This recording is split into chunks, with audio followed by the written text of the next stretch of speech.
location and that historical marker is thrown into the Tallahatchie River. And that happens near the time that President Obama is accepting the nomination to become the representative for the Democratic National Convention, right? And then the after that sign is thrown in the Tallahatchie River, we put another sign back up. Yeah. And that sign receives 316 bullet holes. So many bullet holes that you can't read the writing on the sign. In one sign. Donate that to the Smithsonian. One sign. At one sign, 316 bullet holes. One sign. And then we were able to replace that because of folks like who are on this Zoom, right? People around the world who see that violence to a sign, right? Like, what are in the late 2000s, in the modern era, it's still people are so upset to even have a historical marker about a 14-year-old black child. Right. And so we replace it again. And this is the sign, I call it the Ole Miss sign, the University of Mississippi. Students come over, and while they deny shooting it, they take pictures of themselves with guns in front of the historical marker. Did anything happen to them? No, other than they got removed from their fraternity. They were members of Kappa Alpha Order, which is Robert E. Lee's fraternity. Yeah. So they get removed from their fraternity, but nothing else happens to them. They stay at the university. There's no. You get expelled? Wow. Then that sign, we develop a traveling exhibit. Okay. That traveling exhibit crosses the entire country from Seattle to Washington, D.C., to Chicago. And it tells the story not only of Emmett and Mamie Till, but this local community's efforts to tell the truth, right? We then have to put up a bulletproof marker. And I think you talked about it earlier, Terry, and there's a group, Light Bright Neon, that put up this historical marker for us or donated this historical marker. It's the only bulletproof marker in the country that honors the civil rights movement. And as soon as we put that one up, a group of white supremacists comes out to do a propaganda video at the site. And so we see this one step forward, two steps back. And in 2023, we took a major leap forward in President Biden declaring 3 sites part of the national park system, a national Roberts Temple, Church of God in Christ in Chicago, where the open casket is held, where Mamie Till turns a private funeral into a cry out for justice. Yes. And calls out everybody to be a part of a new movement for social justice and human rights. The courthouse in Sumner, Mississippi, where Mose Wright points out the murderers, and we'll be at that site in just a little bit. And then this site, part of the National Park Service. And so, Let's pull up the map so we can show people where we're going today. And then, because right now you were at the river at Gideon's Landing. I tell everybody, as we're pulling the map up, I'm going to say this. Patrick, I tell everybody I know that when President Biden signed those things into law, you were seen in the picture standing right there by his desk. This has been a life's work. And so both of you should just be so proud of the work that you have done. And I know that it is under attack, and that is why we are here. We are here to create an army of people to help uplift you in the work that you are doing, to spread truth. Like I said, at the Institute, we are about education to action, to take this education and move it into action. So right now, if you can see, you're standing at Grable Landing at the Tallahatchie River, called the Singing River because of the number of Black people who have historically been thrown into it, murdered and put into it. And then where are you headed now? Head to Sumner, but I wanted to give Jesse just a chance just to talk about what it means for when these signs get shot. Okay. Right. It for me and my work, it leaves a hole in my heart because the significance of the sign would be the same thing as shooting a flag, an American flag, or shooting at a body, because it tells me the mindsets and the hearts of some individuals. And I would not like to see my child's Yeah. life desecrated in that manner. But it's good Again to and again, know again, again and again, again. again Again and and again. Yes. when will the healing begin? We are out here working for healing, restoration, reconciliation, for history. History is a very important part and is how we navigate and move forward. If you learn that a stove is hot to touch, That's right. you don't go back and keep touching That's the, right. the Right. stove. Okay. So how do we do this work and still stand? So many people will pick up the banner in many different ways. Whenever I am in the midst of these sites, standing here on this morning at this river, the spirits that join me, Yeah. Jerome G. Little, Emmett Otis Horton, Robert Grayson, John Wilchie, and the Hills, and those are people from this community that started a grassroots organization that was ostracized, that was put into some very precarious situations in order to be standing here today. And it's still not safe, because I had a client that came into the center just last week, and he had an experience where a tractor or something like that got in front of him and just threw rocks all over him because he was at this site. Because it was at this site. And the journey and the power in telling these stories and signifying these stories and speaking truth is not an easy battle. But y'all never stopped, right, Jesse? I mean, No, even when we the signs went couldn't. down, even when they shot the signs, even when they wrote KKK on the Emmett Till highway signs, like y'all never stopped. And there's 50 years of silence, right? There's Yeah. 50 years of silence before a single historical marker up, and we'll just pause. A fish just jumped in the Tallahatchie River, and that's always my very spirit. special. Wow. That's my spirit blessing. But y'all didn't give up, and we kept fighting, right? We kept And, fighting, and and we still fight. every time it got harder, we'd find new people that we could bring into the circle, right? And we Right. brought in at one point Dave Tell from the University of Kansas, because we told him our signs kept getting shot, and he said, "Well, I can build you an app." And so Right. now, Wow. Emmett Till Memory Project, you can download the Emmett Till app on your iPhone today. But we said the important part is that we continue to tell the truth. Continue right? to tell the And truth. even though they, as Jerome said, even though every time they shoot them down, we're going to keep put them up. Back up. That's right. That's incredible. And that alone is a story. So we talk about these stories of resistance. I talk about something called historical empowerment, where we get inspiration from what people did in the past. And that's why we're celebrating Mamie Till today on her birthday. But that doesn't stop there. That is you two, me looking at the two of you and your resilience and your continued work. That is also an inspiration for us. And that's why it's so important for us to talk about these stories, because it's the work that you are doing today that actually serves as an example to all of us. When we wake up and we read the news and we see what's happening and we think there's no way we can do this, there's no way that we can face these challenges. And we think about Mamie Till and Dr. T.R.M. Howard, whom we'll learn about later, and Medgar Evers, who was part of this.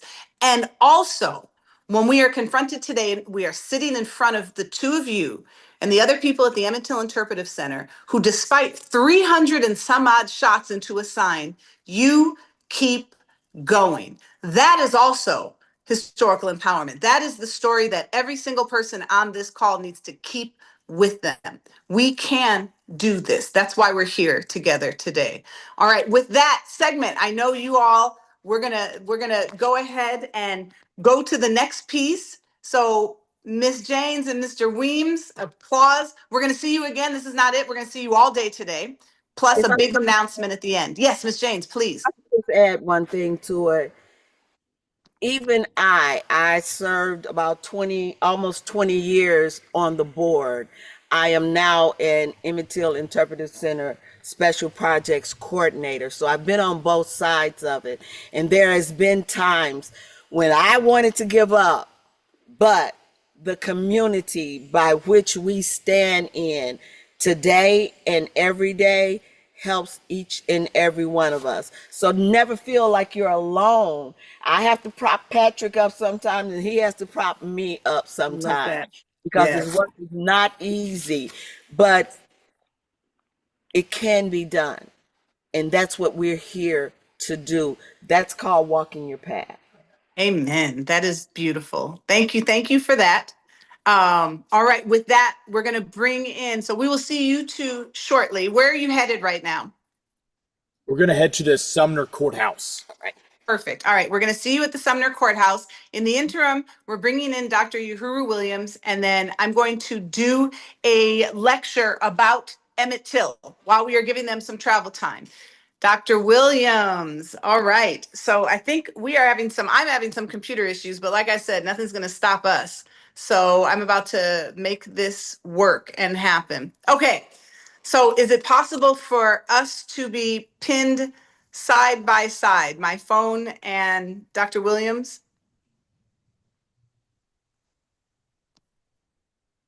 Let's see. We're working on that. I'm making it extraordinarily challenging for our people on the back end. All right. And they are up for the challenge, so they're making it happen. Dr. Williams, thank you for joining us.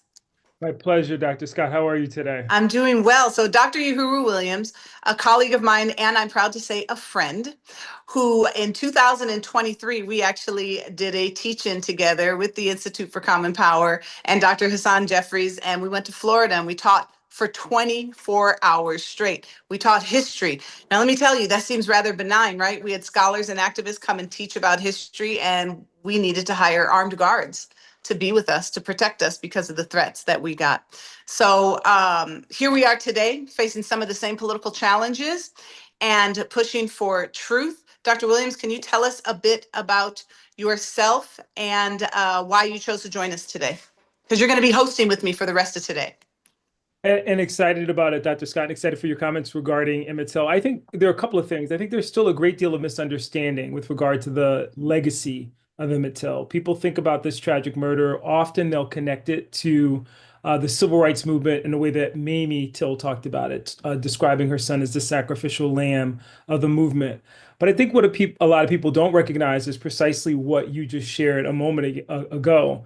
This legacy of violence against the Black community in particular, with regard to the struggle for civil rights, and Emmett Till being emblematic of what that looks like, and the fact that there are no out of bounds when it comes to the use of force against communities of color, Black people in particular, in the struggle for civil rights. And in this case, a 14-year-old boy was the victim. And then the long struggle to determine what to do with the spaces, the scars that are left in community. I'm here in Minneapolis, joining you here from Minnesota, and we're still struggling with that question with regard to George Floyd Square. What do you do with spaces? How do you preserve them? And then finally, I think the most important, what does that legacy mean for community? George Floyd's daughter proclaimed after her father's murder, seeing the outpouring of support and the racial reckoning that happened globally, that my daddy changed the world. Unfortunately, that's not the case. It wasn't the case with Emmett Till. Moments like this are either indictments or invitations. They're indictments when we lose momentum, we walk away from the truth, we submit to the whitewashing. They're invitations when we recognize that freedom is a constant struggle and we have to lean into the work and continue to do the work, ask the hard questions, even when it's inconvenient, even when it's hard, even when it's perilous. And I know Common Power, you in particular, Dr. Scott, Common Power know that, given the threats that we received simply for going down to Florida to teach the truth. Yes, absolutely. Thank you for that. And the invitation, I love that. The invitation, that's what we're doing at the Institute for Common Power. We are giving an invitation. So is the Emmett Till Interpretive Center. We're doing this in conjunction with the Maryland Lynching Memorial Project. We all are giving an invitation to know this truth and to allow this truth to move us to action. I am about to lecture about Emmett Till, and everybody will see me on the back end of this. And then You'll be with us the rest of the time, Dr. Williams. So you'll have some questions. If anyone has any questions, to pop it in there. Very quickly, I want to mention this. You have a new documentary series that just came out on PBS that is about race and policing in Minneapolis. When we send a follow-up email, we will send that out to people. We can drop it in the chat later today. I just wanted to give you your flowers and say congratulations on that. Appreciate that, Dr. Scott. Absolutely. All right, I'm going to share my screen now for the lecture.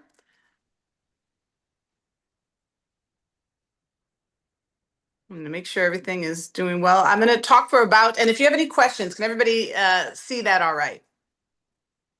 Can you see it, Dr. Williams? I can see it. Looks great. Okay, great. And you can see the large version of it.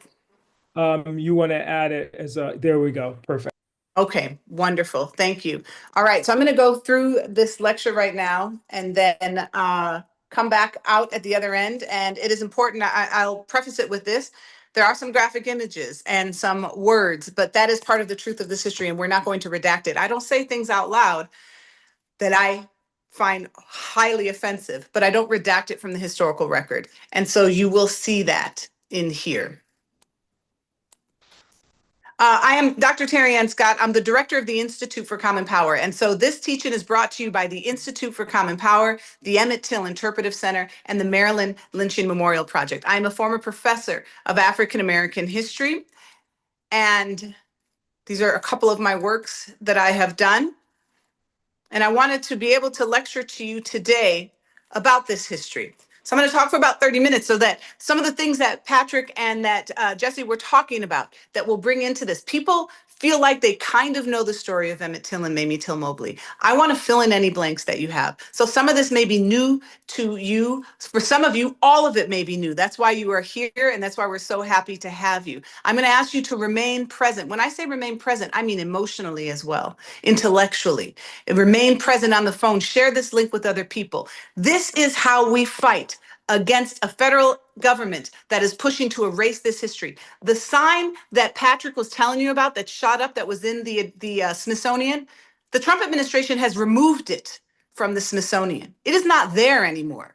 There are rumors that his image, Emmett Till's face, is being removed from the Smithsonian as well. This is no joke, folks. This is what a dictatorship does to maintain power.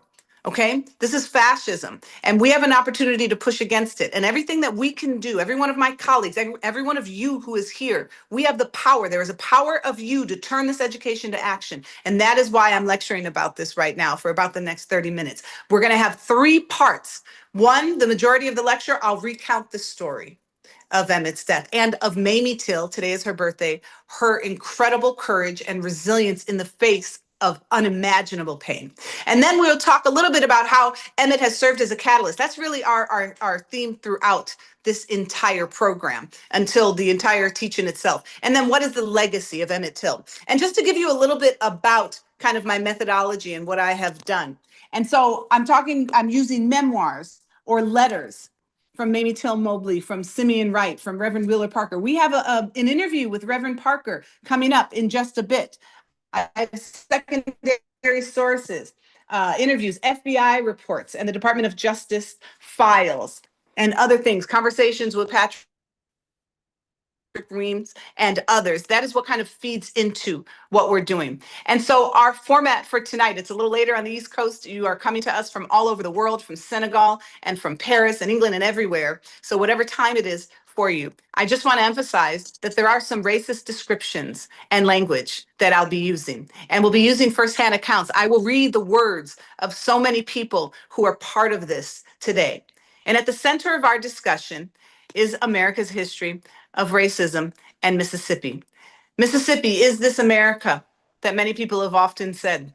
This is a sign that was from the modern civil rights movement. It says, thank God for Mississippi. It keeps South Carolina from being at the bottom. As bad as things were in the rest of the country, people also always pointed to the fact that Mississippi was among the worst. About 2 years ago, I had filed a Freedom of Information Act, and several months later, I was granted permission from the National Archives. I wonder if I would be today, granted permission from the National Archives to be able to go and look at some of the Department of Justice files from Mississippi that had not been opened since 1969. And as a historian, I was excited to be able to go in there and to be able to see these documents that I had been trying for 6 months to get. And I left the National Archives depressed and completely sullen when I read about the stories of things that had happened to Black people, the unchecked violence from Mississippi. That was Mississippi.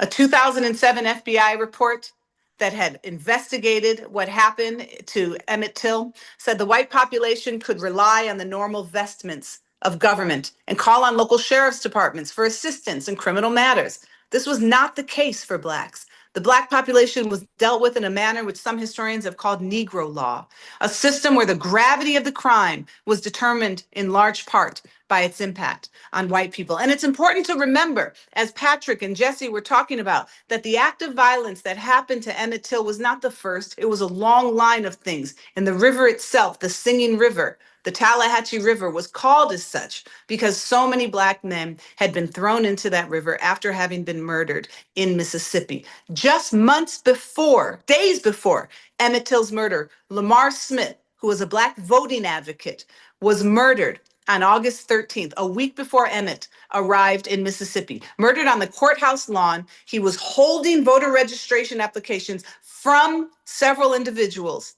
and the sheriff witnessed it, and there was no indictment. Reverend George Lee, who was a voting organizer, was shot in the head by a local legislator just months before. And his wife did the same and had an open casket funeral so people could see what happened to him. This was a string of violence that happened to Emmett Till. And his mother took what she said, the privacy of my own grief, and turned it into a public issue, a political issue, one which set in motion the dynamic force that ultimately led to a generation of social and legal progress. She took the privacy of her own pain and made it public. So as I'm talking, I want you to drop things in the chat. My incredible team of Dr. Devin Geary, Victoria Elias, and Esri Scott will keep the comments and the questions that you have, and they will give them to me. And then I will talk with Dr. Williams at the end before we go to the courthouse live with Patrick Reams and Miss Jessie James. This is Mose Wright. This was Emmett's great uncle. Mose Wright had gone to Chicago in 1955, August, for a funeral. And he was going to be coming back to Mississippi. And Emmett's cousin, Wheeler Parker, whom you will hear from in about an hour, we have an interview with him. I interviewed him. He was going back with Mose Wright. And Emmett wanted to go too. And he begged his mother to be able to go. These are these beautiful pictures of the kids when they were young. You see in the top picture, Emmett, and you see Wheeler in the bike. And then in the bottom picture, you see Uncle Mose and Simeon, his son, who was Wheeler's uncle. He wanted to go. It was part of a tradition under Jim Crow. Jim Crow, which was the racist regime of white supremacy that existed not only in law, but in everyday actions. Jim Crow, the signs that said colored only and white only. Jim Crow, a system of lynching that came about in Jim Crow. Disenfranchisement, all of this was part of Jim Crow. Emmett lived in Chicago. His mother, Mamie, was from Mississippi. She understood all too well what Jim Crow meant and how it implicated every aspect of private and public life. And she didn't want her son to go and be exposed to that. She had said to him repeatedly, you don't understand. You don't know what it's like to be in the South. Even Wheeler, when I spoke to him, said Emmett didn't know. He didn't know what it was like. Wheeler had a better understanding. And he kept asking. He's a 14-year-old kid, right? Mom, please let me go. Many of us who have children or nephews or nieces or grandchildren, we know, or teachers, we know how kids are. They're persistent because that's what they do. And she at one moment, and she talks about this in her autobiography, she at one moment said that she turned her no into a yes because she said she wanted to give in to that part of her motherhood that wanted to make her son happy. And so here's an image from one of the films that came out where she is taking Emmett, lovingly referred to as Bobo, to the train where he would board that train with Uncle Mose and Wheeler and ride 650 miles from Chicago to Mississippi. And in her memoir, she talks about that moment. Oops. And she says this: I just lay there for the longest time, thinking. I knew the train trip Emmett was making. I knew it from memory. I looked at Emmett's watch, which she had kept with her. I listened to it tick. Around 2 at that afternoon, the train would be in Cairo, at the southern tip of Illinois. Cairo was the place where everything had to be rearranged before the train crossed into Kentucky. Blacks had to change cars if they were not already in the Jim Crow car up front. I just lay there in my bed, overwhelmed, thinking of so many things and of how so many things had passed. From time to time, I would look at Emmett's watch, knowing it would mark the time for me all the while he was away, ticking away minutes and moments, counting them, keeping track. I've come to know moments. I've come to cherish them. These are the words of Mamie Till. To live in them, to appreciate them as fully as you possibly can. Moments like snowflakes, unique and precious and fleeting. Moments like heartbeats, full of life and joy and love. I once had a moment with Emmett. It was a moment of a lifetime. It was a moment of decision. And balanced on that moment was the tension of motherhood, two sides of myself at odds, the part of me that longed to provide everything for my son's happiness, the part of me that desperately needed to protect him, even at the cost of his happiness.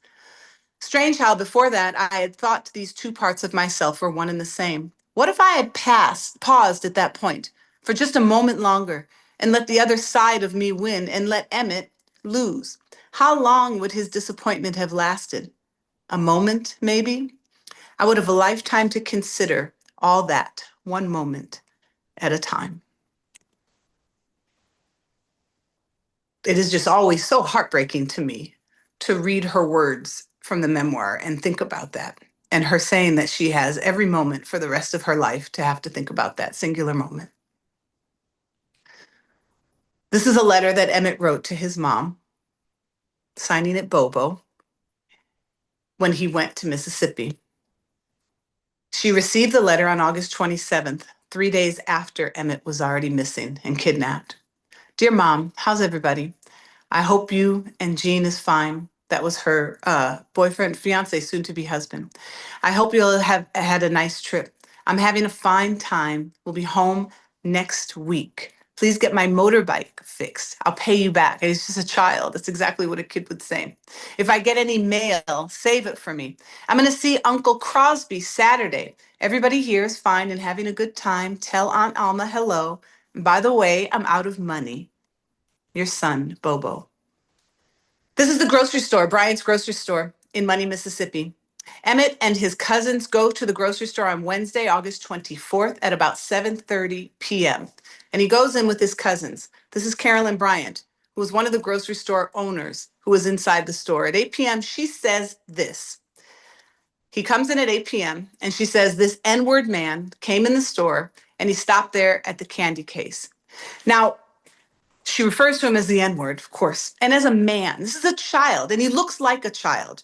And what's really important about this is there's a continuation of what we see today in the adultification of Black children. It is what leads to disparate punishments in public schools. It is what leads to Black children having police called on them for infractions in school when white children are sent to psychological help. This is well documented. This is not my observation. This is statistically sound. And it is because Black girls and boys are often seen by the public as older than they are. And the implications for this can change the trajectory of their life and can often be deadly.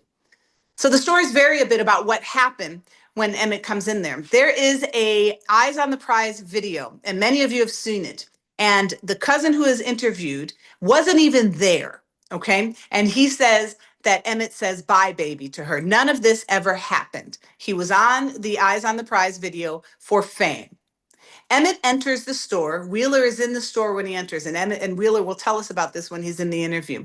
And Emmett gets his food. He says nothing. He does put the money in her hand instead of the counter, which for us is very benign, but at the time it breaks a Jim Crow law. Simeon watches. He's in the store. There's no grabbing. There's nothing of what Carolyn Bryant says. Wheeler and Simeon say that they left the store, and at that point, Emmett whistled at her when she came out of the store. And as soon as he whistled, they knew that was a problem. And they jumped in the car and got out of there. Now, Emmett's mother has said he had a lisp, which he did, and she didn't think that he had whistled. Wheeler and Simeon have said he did whistle, which is beyond the point because it is not something that should have landed in the death of this child. But he asked them not to tell Uncle Mose that he had whistled because he was afraid that he would get in trouble. And they thought something was going to happen. Then days go by and nothing happens.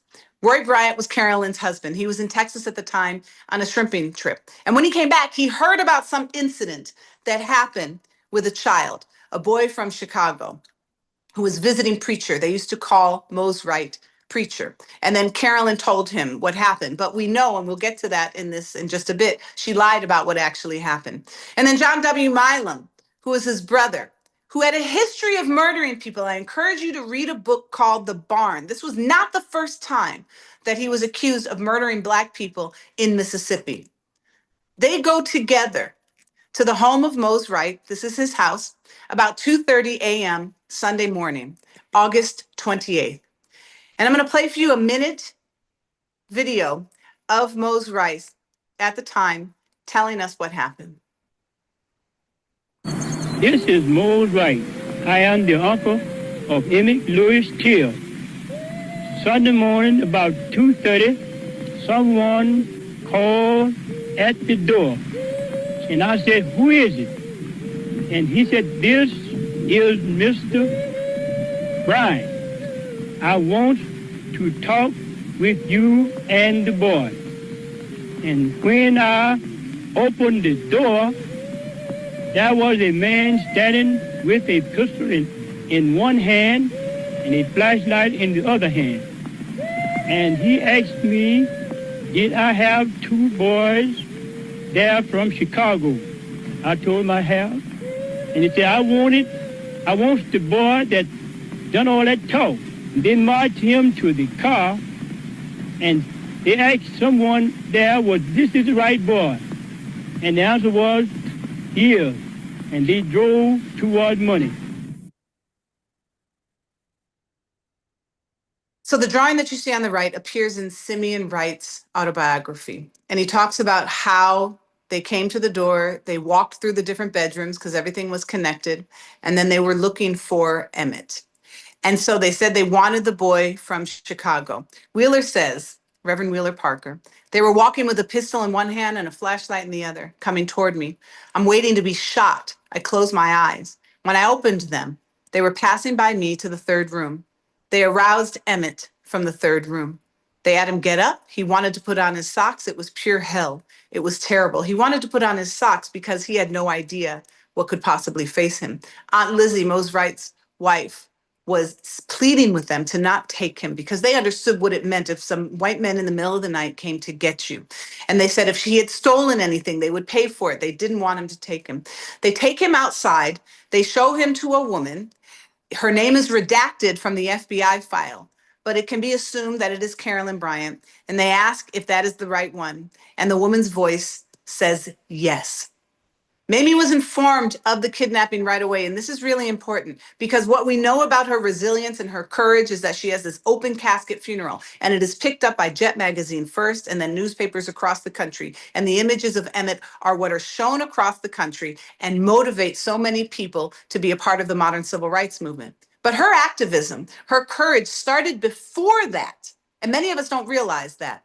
She contacted union heads. She contacted the press and national organizations. She contacted the NAACP and church members before she knew he had been murdered. And so if you look in newspapers at the time, and I've done this, they say, boy from Chicago missing in Mississippi. So she made sure that this was news before his body was found. He was taken here, what is now known as the barn, and he was beaten and he was murdered. It is called a lynching. I am a scholar of lynching, and I can tell you that historically the definition for lynching is 3 or more people who constitute a mob and are involved in this murder. Emmett's 2 killers were put on trial, but it has been said time and time again that there were up to 8 men, actually, who murdered Emmett inside of this barn. But only Milam and Bryant were brought up on any charges. He's beaten, he's thrown into the river, and we were at the side of the river just a bit ago. And then his body is recovered by a 17-year-old boy who is fishing. Now, Patrick talked about two sides of the Tallahatchie River. On one side is LaFleur County. On one side is Tallahatchie County. Had Emmett been pulled out on the LaFleur County side, Sheriff Smith, the man featured here, would have been entirely in charge of the case. But instead, he was pulled out on the Tallahatchie side. And so Sheriff Strider was in charge. Sheriff Strider was an abject racist bigot, and he wanted to be in charge of the case. Sheriff Smith was a bit more progressive, and he actually went and arrested the two men on kidnapping charges. The body is found. They know who he is because of the ring that he is wearing, which is a ring that has an LT on it, the initials of his father. His body was so badly bloated that it was otherwise challenging to tell who it was. This is the banks of the Alabama River. This was on a trip when I had gone, when we go and we pay homage to Emmett Till and to Mamie Till. And as I mentioned in the beginning of this program, contrary to what you may think, it is actually a very peaceful and solemn space where we go. Sheriff Strider on Tallahatchie County side, he wanted the body to be buried immediately so that nobody could see it. There would be no autopsy or anything. And so they actually took the body to the cemetery. As soon as it was taken out of the river, he told Mose Wright to get ready for a funeral. Mose Wright went home, told everyone, we're going to have the funeral today. Mamie had already made this nationally known. She had even contacted Mayor Daley of Chicago, a very powerful mayor at the time, and the governor of Illinois. And so they contacted Sheriff Smith and told him, stop the burial of that body. We're going to bring his body back to Chicago. And this was because Mamie put that in action. So Sheriff Smith, like actually drives to the cemetery, orders them to stop digging the grave, and has the body sent to Chicago. This is an image of Miss Mamie Till collapsing when his body reaches the train station in Chicago. At the funeral home, she was asked by A.A. Rayner, the funeral home director, do you want me to touch the body up? And she said to him, no, Mr. Rayner. Let the people see what I've seen. I was just willing to bear it all. I think everybody needed to know what happened to Emmett. And here she is with her future husband, Till-Mobley. She said, so all the world could see what they did to my boy. And she had an open casket funeral that lasted from September 3rd to the 6th, where approximately 100,000 people bore witness to Emmett Till at Roberts Temple Church of God in Christ. It is one of the places that Patrick Weems and others from the Emmett Till Interpretive Center have been successful in making into a national monument after Biden signed that into a national monument. And she put him on display. She understood that by people seeing the heinousness of his death, it would push them to action. And I warn you that these are graphic images that appeared in Jet magazine of what Emmett looked like before as a child and what he looked like after these two men, plus at least 8, murdered him. The trial would take place in Sumner, Mississippi, in the county that was headed by Sheriff Strider. And the courthouse, which is where in about 20 minutes you will see Jesse James and Patrick Weems, because they're headed to the courthouse right now. The Tallahatchie Courthouse. It has been restored to look just like it did at the time, and it looks just like this. Confederate soldier statue in the front and everything. Local businessmen would raise $10,000 and give it to Milam and Bryant for their defense. The indignities just kept coming, and Simeon Wright in his memoir actually talks about that, how sickening it was to see the kind of fanfare that was associated with this trial, to watch people support these two men to no end.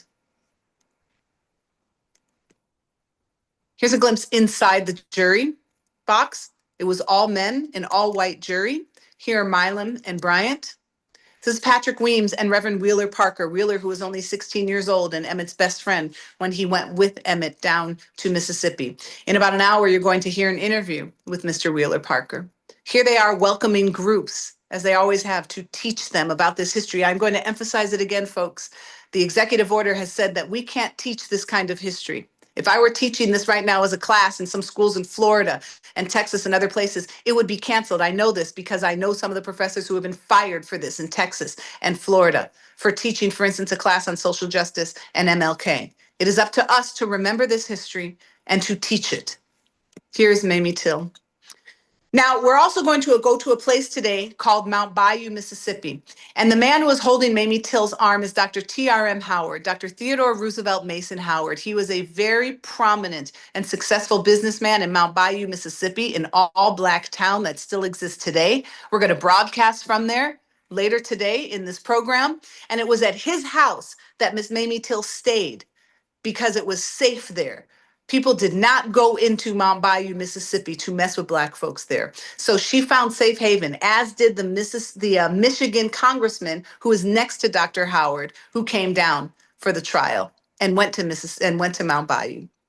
It's about 42 miles away from Sumner. So they drove that each day, 42 miles. And it was the actions that he did, that Dr. T.R.M. Howard did by giving safe haven to the Michigan legislator, to Mamie Till-Mobley, and to so many others, that placed him on the KKK's death list after the trial. Medgar Evers, who we don't often realize is associated with the Till case. We know him from his work in Mississippi. If you don't know who Medgar Evers is, please look him up. He was assassinated in 1963 while running a desegregation campaign in Jackson, Mississippi, shot in his driveway. And he and Amzie Moore and Ruby Hurley put on overalls. They were donning the outfits, the garbs of plantation workers in Mississippi. They wanted to be the common folk, and they went from plantation to plantation looking for people to serve as witnesses in the Emmett Till trial. And I want you to let that sink in for a moment. Think about how they put their lives in danger by going from plantation to plantation, looking for witnesses to go to court to stand against the men who were accused of murdering Emmett Till. Here is Sheriff Strider from Tallahatchie County, who made sure that Emmett's body was taken out of the Tallahatchie River and put onto his side so he could control what was happening.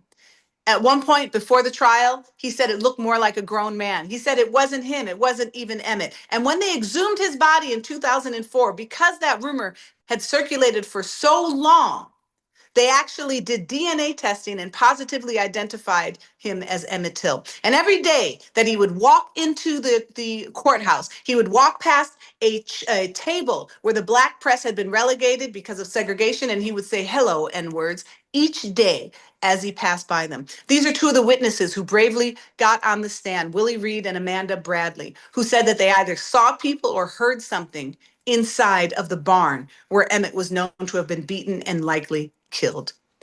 And here is Ernest Withers, a photographer who captured the moments.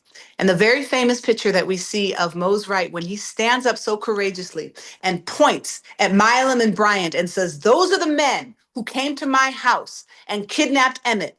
That was done by a Black photographer, Ernest Withers. Mose Wright, the epitome of courage and resilience. He carried himself with dignity and great respect, Reverend Parker said, and he got great respect from people. Gentleman, always willing to help, but he carried himself in that kind of way that people really respected him. They looked up to him. And during the trial, Carolyn Bryant takes the stand. And the jury, at one point in her talking, is actually asked to leave. And this is where she lies. She was not under oath at this time, so she could not be brought up on charges of perjury. However, she could have been brought up on charges of perjury later because she lied again to the FBI when they reopened the case in 2004. And this is part of the transcript of her in court. Question, just tell the court what happened here at that time, ma'am. She says, this N-word man came in the store and he stopped there at the candy store. And in the store, where is the candy case located? At the front of the store. And on which side is it? She says, it's on the left side as you go in. And that is the first counter there. Is that right? Yes, sir. Now, in the store, with reference to that candy counter, is there anything back of the candy counter toward the wall of the store?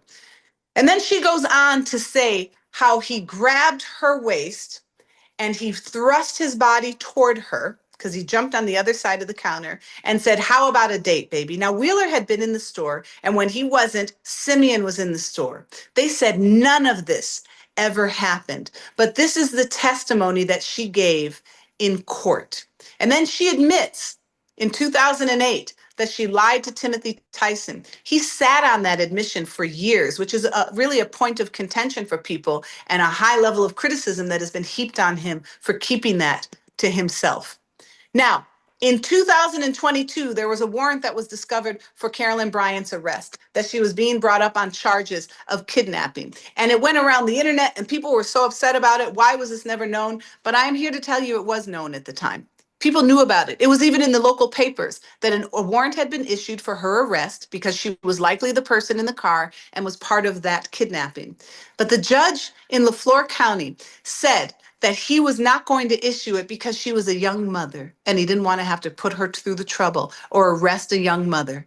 This is the kind of concession that they gave to a white woman at the time, and she was never arrested for charges of kidnapping. In August 9th, 2022, she was brought up on trial again. She was brought before a grand jury who failed to indict her.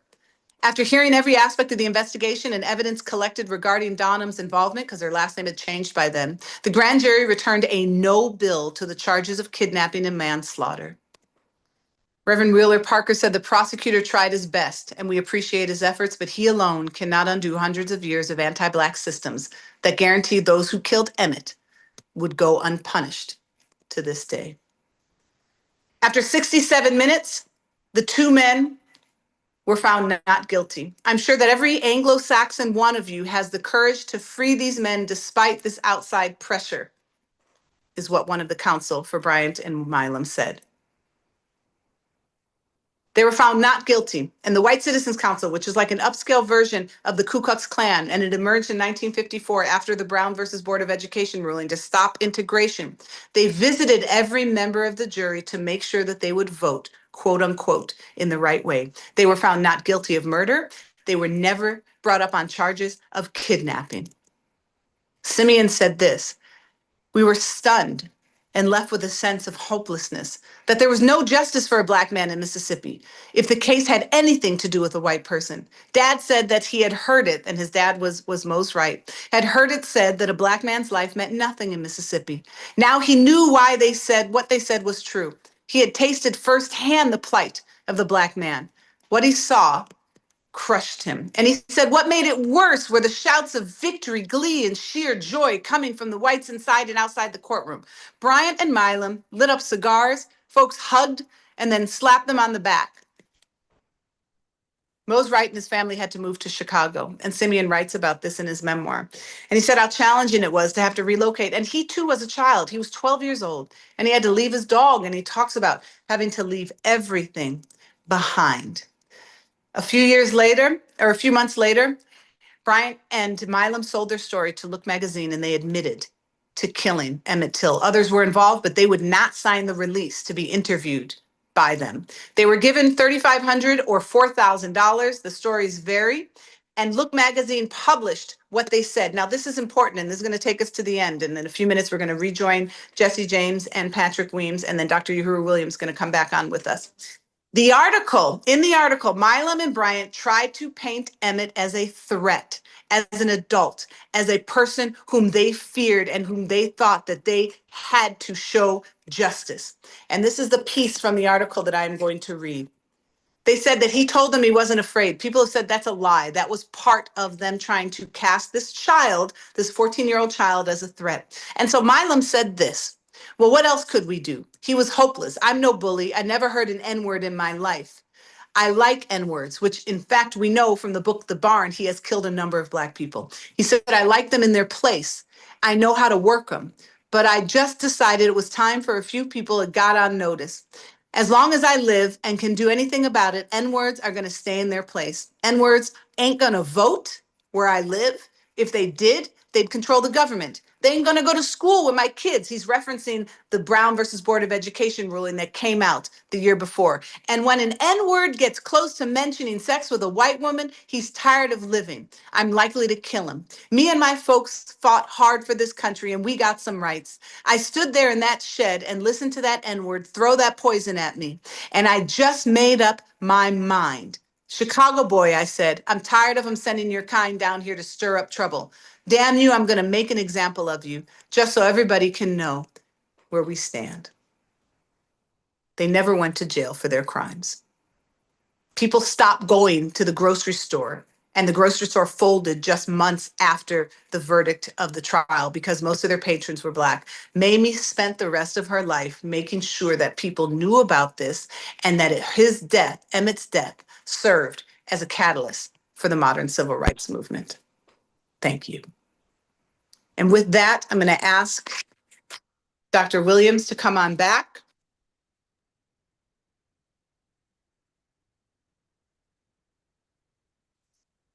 Dr. Scott, that was phenomenal and also sobering. I think no matter how many times I hear that story, there's a new wrinkle, and there were several that you offered in that accounting. So thank you so much for that. It was incredible. Absolutely. Thank you. All right. So I think we are ready to join them at the courthouse. Always takes a little emotional something out of me. So I'm going to regroup a little bit. And if we could get them on a live feed at the courthouse. And so we're going to the courthouse of Sumner, Mississippi. And this is where the trial of Milam and Bryant took place. Hey, y'all. Just a second, it's on me, man. Hang on. So this is Dr. David Domke. He works with me at the Institute for Common Power. And I think we now have Patrick Weems. Hey, Terry. Hey, Patrick, you all are at the courthouse. Here early. We were expecting we'd have a couple more minutes. So you just have me, which is okay. Okay, But great. we joined with my amazing board chair, Reverend Willie Williams, who's been the board chair for the last several years and has really leaded and guided this work. And then Jesse is going to join back with us and Great. talk about the significance of this courthouse and talk about the work that it took for this early organization to restore this site, to make sure that what happened here, even though it was an injustice, that we learn from this history, and especially the sense of what they wanted to make a mockery of justice in 1955, right? Right. Go to the map, Terry, just so that we can see where we are on the map. Yes, let's go to the map. So let's put that up. Whenever you're ready to go over those, all set. Okay, so if we go to first just the map itself, right, and we are in Sumner right now. So Sumner is in Tallahatchie County. That's where the trial took place. And the irony of it is that when you enter Sumner, at the time, there was that sign that I showed briefly on the lecture that said a good place to raise a boy. And then if we can jump to the images of the courthouse that we have on this. Okay, so this is inside the courthouse that has been restored to what it looked like originally. And Patrick, I think, were you part of that restoration? Can you talk to us about that? Yeah, well, these guys can. So I was an intern, Terry, at another organization called the William Winter Institute for Racial Reconciliation. And the Winter Institute worked with communities all across the state of Mississippi that had undergone historical racial trauma, places like Philadelphia, Mississippi, where the 3 civil rights workers were killed.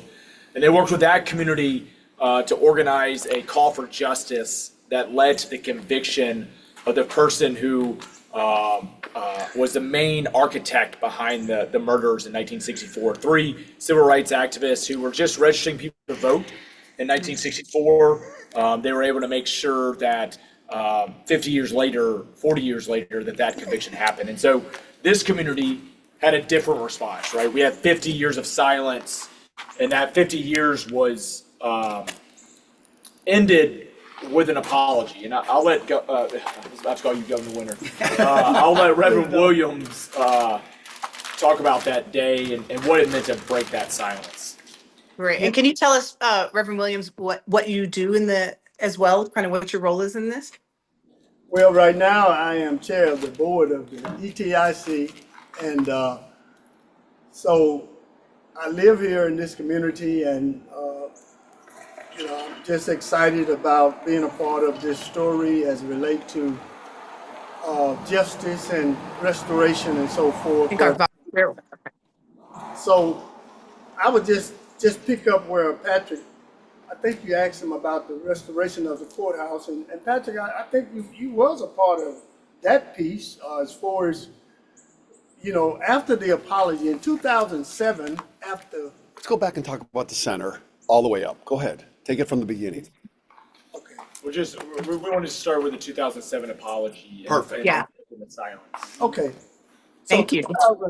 In 2007, after 50 years of silence in this community and really the nation, so I believe, in 2007, after the commission had come together and organized what was the commission at the time, and planned it, the apology letter and so forth. And I came on board in 2007 doing the apology that was, announced publicly to the Till family. And so to me, that was a beginning of the ice breaking. The 50 years of silence to me did so much harm. I think we would have been way ahead if we hadn't waited 50 years, but nevertheless, after the silence was broken, the truth telling for me was the beginning of, acknowledging what was the injustice that took place here in this courthouse, and acknowledging to the Till family and saying that this community was sorry. The former governor, William Winter, was here, and for the participate in that apology himself, being a former governor and part of the William Winter Institute. But for me, it was the beginning of the healing process. So it's a work in progress. I believe that one of the things, as I just speak for myself as relates to my part in this work, number one is to do no harm, to do good, and let's promote a way to go forward in a holistic way. So there's still a lot of things that, that's out here that we can do better with. But I think our organization, from where we begin and where we are now, we have never been adversarial about anything we have done. So we always been inviting and saying we're here to be a part of remembering what happened to Emmett. Terry, would it be okay for me to read the apology that was read here? I think that would be beautiful. So this was the apology that was read on the front steps of the courthouse. Simeon Wright, who was in the bed with Emmett that night, was on stage. Wheeler Parker, Reverend Wheeler Parker was here on stage. And I just think about them accepting that apology. There's about 500 people that were out here in this audience. And this is the very first time that Emmett Till's name is spoken publicly in this community after what took place. And it begins, we, the citizens of Tallahatchie County, believe that racial reconciliation begins with telling the truth. We call on the state of Mississippi, all of its citizens in every county, to begin an honest investigation into our history. While it will be painful, it is necessary to nurture reconciliation and to ensure justice for all. By recognizing the potential for division and violence in our own towns, we pledge to each other, black and white, to move forward together in healing the wounds of the past and ensuring equal justice for all our citizens. I'll kind of skip ahead. We, the citizens of Tallahatchie County, recognize the Emmett Till case was a terrible miscarriage of justice. We state candidly and with deep regret the failure to effectively pursue justice. We wish to say to the Emmett Till family that we are profoundly sorry for what was done in this community to your loved one. We, the citizens of Tallahatchie County, acknowledge the horrific nature of this crime. Its legacy has haunted our community. We need to understand the system that encouraged these events, and others like them to occur so that we can assure that it never happens again. Working together, we have the power now to fulfill the promise of liberty and justice for all. And so Jesse was here as well. But what was that moment like for you, Jesse? I'd like to go back a little bit with it, how we came up with those words and the work that went into offering this apology, and it being very significant because of the fire in the belly of Jerome G. Little, a local young black man that grew up here and did not know the story of Emmett, but he fought and ran to become the supervisor of this beat. And at that particular time, the courthouse was about to be condemned. Yeah. Okay, so him in trying to save the courthouse, he learned that this is the site of where Milam and Roy were acquitted of Emmett's death. And that struck a very hardcore something in his belly. First of all, to find out. He didn't know anything about it. And the significance of the courthouse being this site that there had never been an apology issued to the Till family. So, Well, repeat that. So he grew up 5 miles 5 miles from this courthouse from this Wow. and didn't know what happened here. He And didn't. that's what we're talking when we say silence. Silence. Right. That's what That's the silence was. silence. Yeah. That's what the silence was. Not knowing the significance of the courthouse, but not knowing Emmett's story. Not knowing the tragic death of Emmett. Okay? And he wanted, with this apology, to have race reconciliation, but he wanted to prove to Mamie that this business was his business as well. And he thought of this courthouse as being a pivotal part of the story and wanted to shine that light. I tell Tallahasseans all the time, be proud. You're the only entity that ever tried to find legal justice for the death of Emmett Till. Okay, and that's something to be proud of, because I call it ground zero for the apology, and the family And in many ways, this is receiving it. the first time that a trial has taken place that white men are accused of a crime. Right. Because before that, Yeah. these things happened, Unheard of. and there was never a trial. Unheard So of. you're saying at the very least, there was finally at least some type of acknowledgement. There was a trial. The truth could at least be told, whether it was heard or not. You know, is that what you're saying? Yes, and it is in the record books, even It's in though the that record they're, books. even though that they're The wrong outcome. Right. But I They're do think covered. that apology, I think is very important, and I think the way it was presented is very important. We acknowledge, when I say we, I'm saying the community. I grew up in this community as well, around this community, and did not know the details of the trial because it wasn't something that was. But the part that I think too, for that apology, and we struggled with the language and all of that, but we got it done, and I think that day for me was so significant because it was a different environment. It was a lot of pain, but it was the opening and beginning of a new era. Yeah. And so we moved from the apology now as becoming a national monument. This thing being signed into law, and I remember specifically one of the things that I was moved by that day when we left the courthouse. We went to Money, Mississippi at the store where the whistle took place. I'd never met Wheeler Park. I'd never met Simeon Wright. And I was standing there with both of those guys. And my heart was just so, I could sense the heaviness in the, but at the same time, I could also sense the needle moving. The needle moved that day.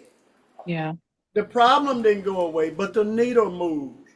And so I think in one context, I would like to say the paradox of celebrating and tolerating, how do we wove those things together in the context of moving forward and where we are now in the process of, purchasing, doing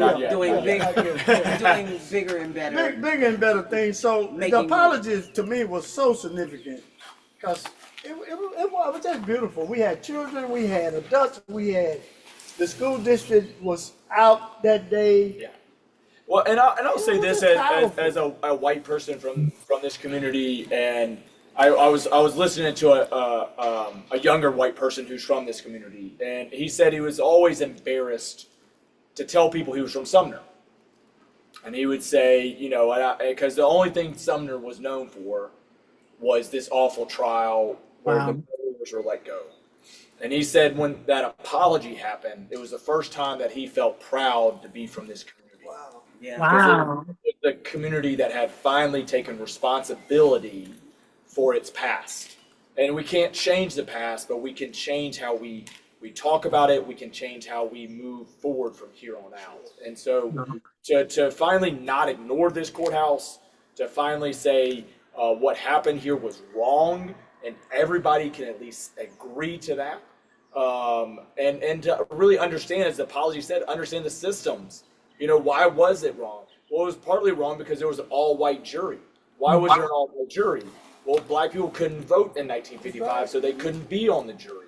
If you come to Sumner, Mississippi today and you attend a trial, you will see a mixed race jury that's made up of the community, right? And so, absolutely, it's trite.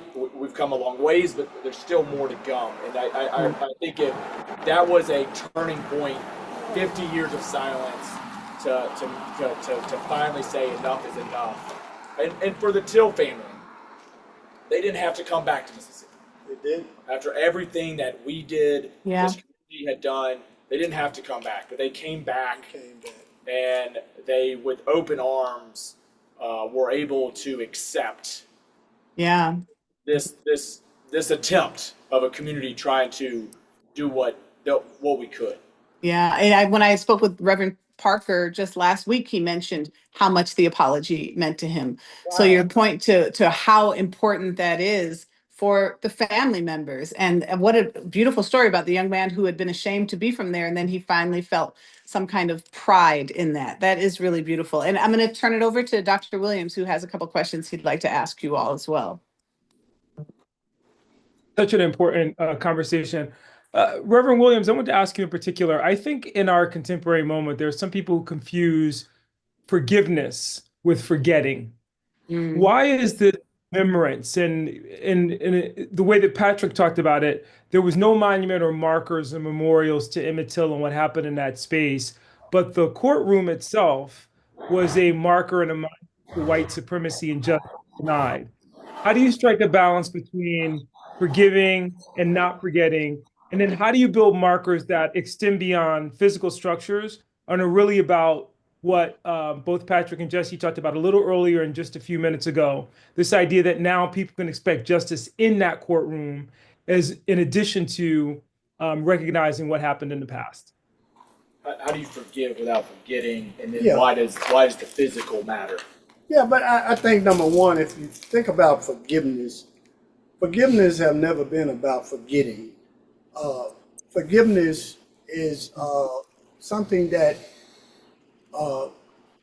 you can release not just the person or the perpetrator, but yourself. You release yourself. So forgiving doesn't mean forgetting, but it does mean that we're willing to move the needle and begin the healing process. So I think that's one of the things. But the physical space, as far as where the trial took place and so forth, what happened, it's important that the restoration of that and the remembrance and the memorial piece of that.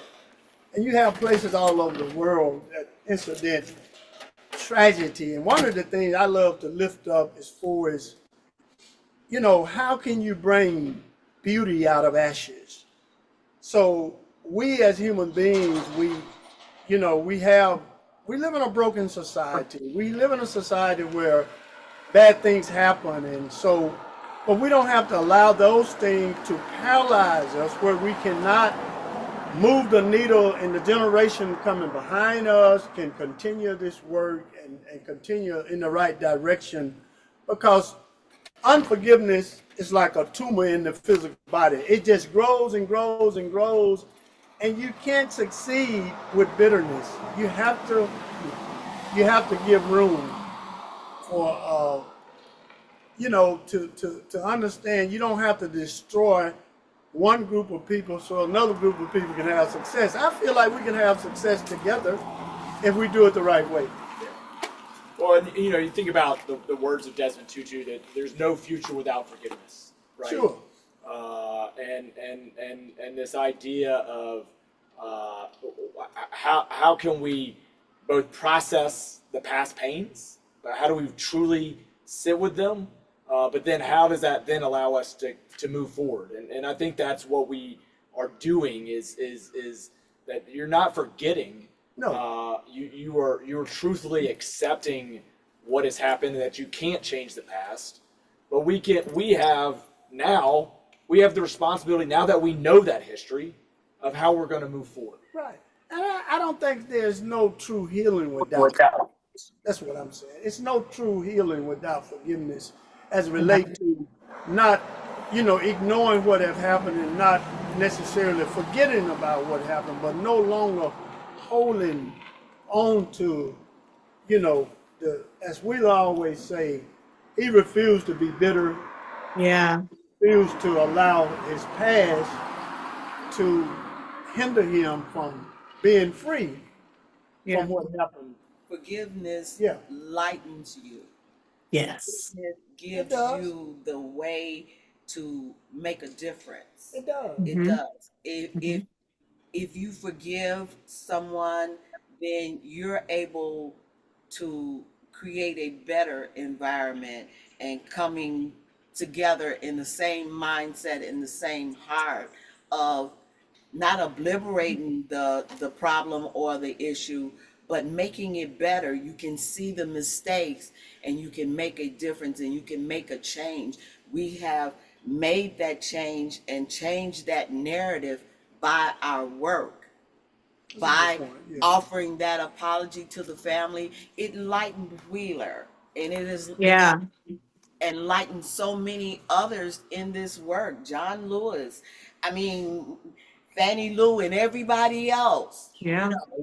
But I think as much as I think Wheeler appreciated it, I think it liberated me. It liberated our community to finally be able to talk about it. And when we wrote the apology, there was a couple of holdouts. There was a couple holdouts. Not everybody on the board felt they should apologize. Right. And they said, I need to apologize. I wasn't the murderer. Why do I need to apologize? I wasn't on the jury.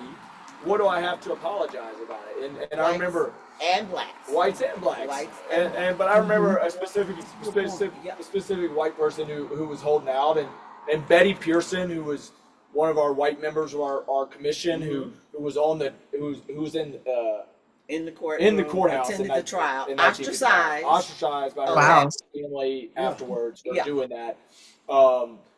She said to this person, she said, "Look, if we don't apologize, everybody is going to assume that we were okay with the jury, and until we as a community break the silence, and say what they did on behalf of us, because they were 12 people representing our community. That's right. Until we break the silence and say what they said does not stand for who we are, everybody will assume we were okay with what happened in 1955. And for a democracy to thrive, for us to have these type of institutions that we believe in, you have to be honest with them. They're not always perfect. Right, Not always perfect. right. And we are going to fail, and we're going to fail in the future, and we're going to fail again. Yeah. But what's great about this country is that we can continue to make it better, right? Right. We can continue to strengthen these institutions to make sure that justice thrives. But it only happens when it's us, we the people. And that's Absolutely. what we did in 2007. Can I ask you? We said, we the people apologize. And if you hear the apology, keeps going back to we the citizens. Yeah. The citizens. Because in many ways, black people were not treated as citizens.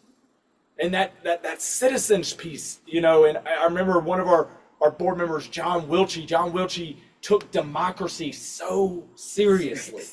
He would go to every single civic board meeting because he knew what it was like when black people couldn't vote. And Right. so I think that we have to continue to remind ourselves that this is not a spectator sport. You don't just get to sit in the cheap seats and watch democracy, but that we get to continue to make it and thrive. And it didn't thrive in 1955. No, it didn't. And I know you have a question, but I wanted to just make a point about that all-white jury and what you're saying. The reason that it was all white, because you, Patrick, have mentioned voting, the jurors were pulled from the voting rolls. And Mississippi had the lowest rate of Black registered voters in the country. During Reconstruction, Black men were registered to vote in Mississippi at 96%. That blows away any demographic in this country right now. 96%.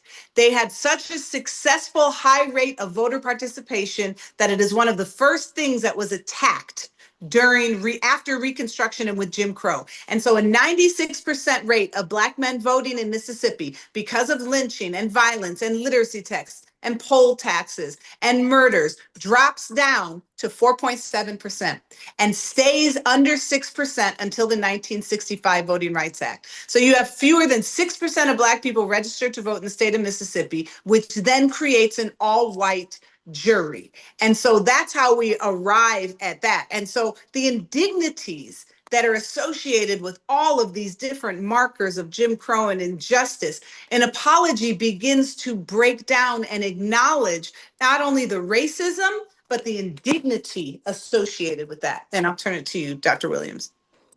No, I just wanted to underscore what you were sharing, Dr. Scott, and Patrick, you were speaking to it, I think, in a way that was very poignant. This idea that this isn't just a story of the murder of Emmett Till. This is a story of the evolution of American democracy and democratic practice. And I think Dr. Scott just underscored pieces of this in this regard. The preservation of the courtroom in and of itself is an invitation to reflect on justice denied in that space, but how, beginning with the apology, community, Black people in that community, Blacks and whites working together, women who are often invisible in the way that we talk about struggles for civil rights and equal rights and justice, were integral in winning not only recognition for Emmett Till, but a restoration for the community itself. And so, Jesse, I want to ask you in particular, in a moment when we see now, and this is a big part of my documentary, we talk about a woman by the name of Ophelia Rice standing up for her child in 1899 here in Minnesota. But women are often, Black women are often invisible in discourses about civil rights and Black history. Mamie Till obviously is a great example of this. But can you tell us a little bit about your role? What motivated you? What drove you in particular? I think I am very much inspired and admire you. Tell us about your story in this. Whoa, you came with the heavy question. I'm going to start out by saying that I get questioned by Black members of my community, and I don't just mean Tallahatchie County, I mean my community is wherever I am. And they ask me, why would a Black person sign that apology? I get that question, and it always strikes a chord in my heart and makes me stand up and say that I was not the perpetrator Mm. I was only 3 years old at that particular time, but I have a strong sense of injustice. And if I can soothe the tears of a mother on the Wow. loss of her child by apologizing for the injustice of whomever it is, then I think I've done what I'm supposed to do. Mm. When I do this work from the point of view of a mother, Mm-hmm. of a child that was raised in the era of seeing the civil rights workers, civil rights people having dogs sick on them, hoses, and things of that nature. I was born and bred, and I'm a transplant to the South. I was born and bred and lived 51 years in Chicago. So I had a leg up Yeah. on knowledge and the significance of the Emmett Till story. So Mm-hmm. I carry that with me because I grew up learning about it and being in Chicago and being around Bridgeport Mm. and being around Skokie, whereas if you take those places and put them in Sumner, Mississippi, you got the Mm. same mentality of individuals. So Yes. this is not just a Mississippi story. It's not a Mississippi Right. but the fire in my belly that was created by being voluntold to be a part of the Emmett Till Commission by Voluntold. Jerome P. Little created a fire in my belly that I stand on the shoulders of all of those grassroots people that did not know and that cried out saying, no more. And we need to know. And we want the truth to be told. And Right. I'm finding out about it 50 years later. So that is my passion. That is my drive. I want to leave a legacy to my children, to my grandchildren, to my great grandchildren that Yes. we don't have to just sit quietly and humbly. We can learn. We have much more power as we stand together, just like we're standing here today in this space. And when Yeah. people come here and they have tears in their eyes and they apologize to me for Wow. the loss. When they say, I didn't know anything about it. I'm just learning about it. I learned about this in college. I Yeah. learned about this from my grandchildren. And I'm sorry for what has happened.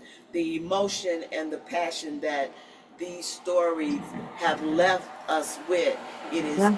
our charge It is. the needle forward, to stand against injustice, to make the world a better place. And step by step, day by day, we do that. Yeah. I'm so glad that you said that. First of all, Miss Jessie James, thank you. Thank you for the work you're doing. Thank you for sharing that. Thank you for being from the same town. I'm from Chicago, born and raised, favorite city ever. In addition, so putting that out there.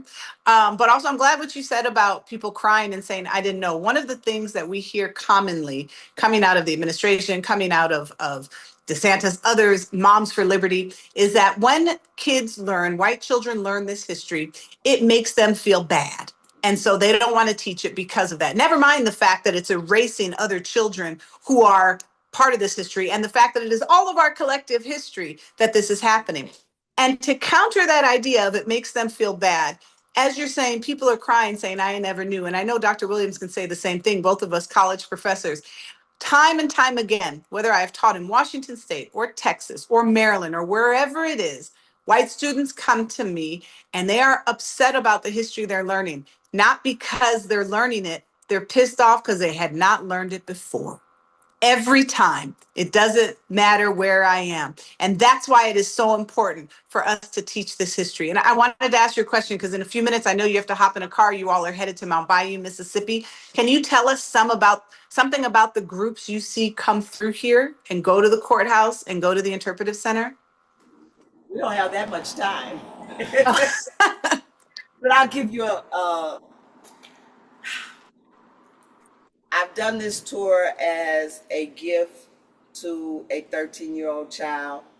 I've done this tour for grandparents being brought to this center by their 9-year-old grandson. He insisted that when he came to visit his grandparents, that they bring him to Sumner, Mississippi. I have experienced grown men comforting each other about this. Being in this space and doing this work can touch the hearts of the most cold-hearted person. I've had people that come and they talk about the injustice in their country, whether it be Germany, whether it be Mexico, whether it be Tulsa, Oklahoma, whether it be North Carolina, South Carolina, and all over the world. These stories have been obliterated and are now coming to the top. I say to people when they want to talk about the current administration, and it's a bunch of stuff, and I almost said the other word, but it's a bunch of stuff that the propaganda that is being spewed, that children will be offended and they will be harmed by telling the truth. So I've experienced these tours and this narrative and these conversations with just about everybody, clergy, colleges, from Germany, from all over, okay? And then to go back to, had an experience with the Filipinos in California, and they talk about the injustice that was perpetrated and the burning down of their community after they were the ones that were solicited to come here and to build the vineyards. And we're not allowed to fraternize, we're not allowed to bring any mates or anything. And then when it became very profitable, then they want to disseminate them. So this narrative is important throughout history because it is history. Yeah. And everybody wants to know what the history is. When you sit around and tell about grandma's sweet potato pie, Uncle Joe that served in the service. It's all history and it's all is valid. And if we don't train the young people to recognize history, if we don't have these sites, these communities, and we don't allow, if we don't open it up, who will? So we're right on time. There's the bell. We are on time. I know you all are headed to Mount Bayou, Mississippi. So we're gonna and Dr. Uhuru Williams and I will be here. We have a video coming up with Reverend William Wheeler Parker, and we're gonna talk some about Mount Bayou. So we will bid you safe travels as you head to Mount Bayou, and we will see you in about 30 to 45 minutes from Mount Bayou, Mississippi. Bye. We'll see you shortly. All right. Dr. Williams. Wow. That was I know. scary. And I am so looking forward to this interview with Wheeler Parker. I am so looking forward to this. He's not a victim at all. I mean, this is an individual who really epitomizes what we mean by a survivor and someone who's turned that trauma into action. Yes. What was it like spending some time with him and getting to talk to him? Well, you're going to see on the video, because I've met him. I met him in 2017 in Sumner, actually, at a restaurant across the street from the courthouse. And then when I got to interview him, I cried through most of the interview because, first of all, he's just such a sage. And he has no hate or contempt. And he'll talk about this in the interview. And, we opened the interview before we started recording. And I said, we can just talk about legacy. I didn't want to make him have to kind of relive or talk about it. So I did not go into the interview thinking that he would talk about the story at all. And he said to me, no, I want to start by telling what happened. Because he said most people don't know. And so he opens the interview by doing that. And being in such close proximity to what happened to Emmett was just overwhelming for me the rest of the day. And he is, as you said, he's just like no other. And it was an honor of a lifetime to even be able to speak to him. And he travels all around the country and I think around the world telling the story of what happened to Emmett. He talks about his aunt, Mamie Till. He talks about his uncle, his great uncle, Mose Wright. And Simeon was also his uncle, even though he's older than him. Simeon was also his uncle. And so he wants to make sure that people are inspired by Emmett Till. And he's become the spokesperson for the family, essentially. So it was really incredible. So once we listen to the interview, we're going to come out on the other end and they will be close to being in Mount Bayou. Dr. Williams, can you tell, because I bet most of the people on this call have never heard of Mount Bayou, Mississippi until today, or know very little. Can you tell us about the significance of these Black towns and of Mount Bayou before we go into the interview? They're very significant because these were really havens for Black people in this period. It's where, out of the direct control of white supremacy, Black people were able to cultivate a living and to experience some sense of joy, some sense of livelihood, divorced from the tentacles of white supremacy, which most people think of as being kind of overarching and totalizing. And in no Right. way that were they. Mhm. Black people had thriving communities. There was Black joy. The Black church was significant, Yes. but often where you found this most concentrated were in these Black towns like Mount Bayou. And this is where Blacks felt a sense of protection, where they felt kinship, where they felt community. And I think it's Yeah. really important for us. I love, the work that we do at the Institute for Common Power around helping to build community. This idea that Yeah. people find strength in community, but they find joy in community. And they also find fellowship, but education. And Yeah. all of that's empowering. So this is really the story of a community that was empowered and Yeah. used that power, no matter how limited the people might perceive it, to embrace, to cocoon, and protect those who were in need and in harm. And Yep. that's what we celebrate by going to that physical space today. Beautifully said. That is exactly right. Mount Bayou is the space where Mamie Till was, as I mentioned in my lecture, if you're just joining us, where Mamie Till found safe haven, 42 miles from Sumner. Dr. T.R.M. Howard was an insurance agent, a doctor. He was actually the boss of Medgar Evers for some time and a huge activist there. And Patrick Weems is going to tell us about how he was able to have a conference, for instance, of 10,000 people coming together in the 50s in Mississippi. And we don't hear about him in the ways that we hear about these other leaders. And that's one of the wrongs that we are righting today. And so once we finish this interview with Reverend Wheeler Parker, then they will be in Mount Bayou. They're going to be joined by two brothers, the Johnson brothers. We've met them when we go on our learning tours with the Institute for Common Power. They are kind of the keepers of the history there, and they take people on tours, and they're going to talk to us about that. So you'll see Patrick and Jesse, and I believe Reverend Williams might be with them as well in Mount Bayou. But first, we're going to cue it up because we are about to watch a video of an interview that I did just a couple of days ago with Reverend Wheeler Parker. And Dr. Williams, I'm so happy that we're back together again for a teach-in here. Me too. This has been wonderful. All right, I'll see you on the other end. Welcome, Reverend Wheeler Parker. It is an absolute honor to be here with you today. We're going to talk for a bit about your cousin Emmett and his legacy and Miss Mamie Till-Mobley. But can you introduce yourself and who you are? Yes, my name is Wheeler Parker, Jr., and I am Emmett's cousin. Emmett's grandmother and my grandmother are sisters. I came to Chicago, Illinois, January 1st, 1947, lived next door to Emmett, and 5 of us came, and my mother got pregnant, and she was pregnant with another girl. So Emmett's grandmother said, you got to name her after me, name her Alma. So today she's Alma. Mm-hmm. And of course, I'm gonna skip to a few years later, 1955, my grandfather came from Money, Mississippi, where we had left him, to bury one of his parishioners. Mm-hmm. And it was custom in those days to send children south in droves. So I was the one selected to go back with him to Mississippi.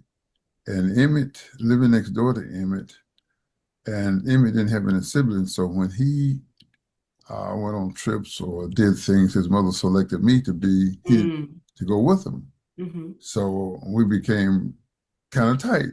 Mm-hmm. He found out Wheeler Jr., that's what they call me, Wheeler Jr., is going south with my grandfather moves right, and he's not going. And he didn't like that. Mm-hmm. So he pressured and pressured. They said, we can't let that boy go south because of the mores of the South. He has no experience how to maneuver. And what they did when they sent you south, they sent you and put you in the hands of grandparents. And if you went into those dangerous, and it was dangerous, if you didn't live during that time and understand it, you have no idea what it was like to live in the South and get in trouble. So I said, we can't let you go. Some way, somehow, being the Leo that he was, being in charge, he talked them into letting him go. So we got on that train and we went south, and we got there that Sunday, and with my uncles, three uncles, I went to see. All three of my uncles are younger than me. And one was my age, and he was, in the South, you grow up mature real fast. He was 16, but he had the use of a car, and, this is just exciting to us city boys. So we got there Sunday, Monday morning, you in the cotton. It's cotton picking time. You in the cotton field. Everybody's in the cotton field picking. Emmett lasted one day, and that's all he could handle. It was too hot, and so he stayed home with my grandmother. Then we there Monday, Tuesday, Wednesday. Wednesday we went to the store. We there 3 days. We would go to the store. People gathered around, and we remind you, we did not have an adult with us. That's a no-no in the South when you come from the North, because the kids in the South know the mores of the South. They know how to behave and what to say and how to say. We didn't have that. Very unusual. My uncle was my uncle. He's 16. I'm 16, but I'm older than he. And so we get there, and they gathered around playing checkers. And so I decided to go into the store and purchase some things. I went into the store and I purchased some things. And while I was in the store, Emmett came in, and my heart said, boom. I said, wow. I've been well indoctrinated in the ways of the South, because I left when I was almost 8 years old. So I hope he got himself together. And what I meant by that is that his yes, ma'am, no, ma'am, yes, sirs, because that could be a real, they're going to check you, see if you know you, they're going to catechize you, see if you're right. And I said, man, I hope he got it together today. So he came into the store, and I was in there with him just for a short time. Nothing happened. And in the store in those days, you didn't shop and bring your stuff to the counter. Everything was on the wall behind the clerk. Point out what you want, how much you want. They bring you want this, yes, ma'am, yes, sir, and you pay for it. So I left them in there, and it's amazing how many things that has been said happen in that store by people who were not at the store. Even today, people have something to say. Nothing happened when we was there. My Uncle Simeon went out. My Uncle Simeon was 12, going to soon be 13. Emmett was 14. They sent him in there they know that he needed somebody with him. So Simeon went in. Simeon said nothing happened while they were in there. And but stories have been told as to what happened in the store. We came out of the store, sitting around talking, and pretty soon Miss Bryant comes out of the store. When she comes out of the store, Emmett loved jokes, he loved pranks, he loved to make people laugh. He whistles, and we just could not believe this boy whistle. I mean, it was like we could have died. If we could have disappeared, disintegrated, we would have done that.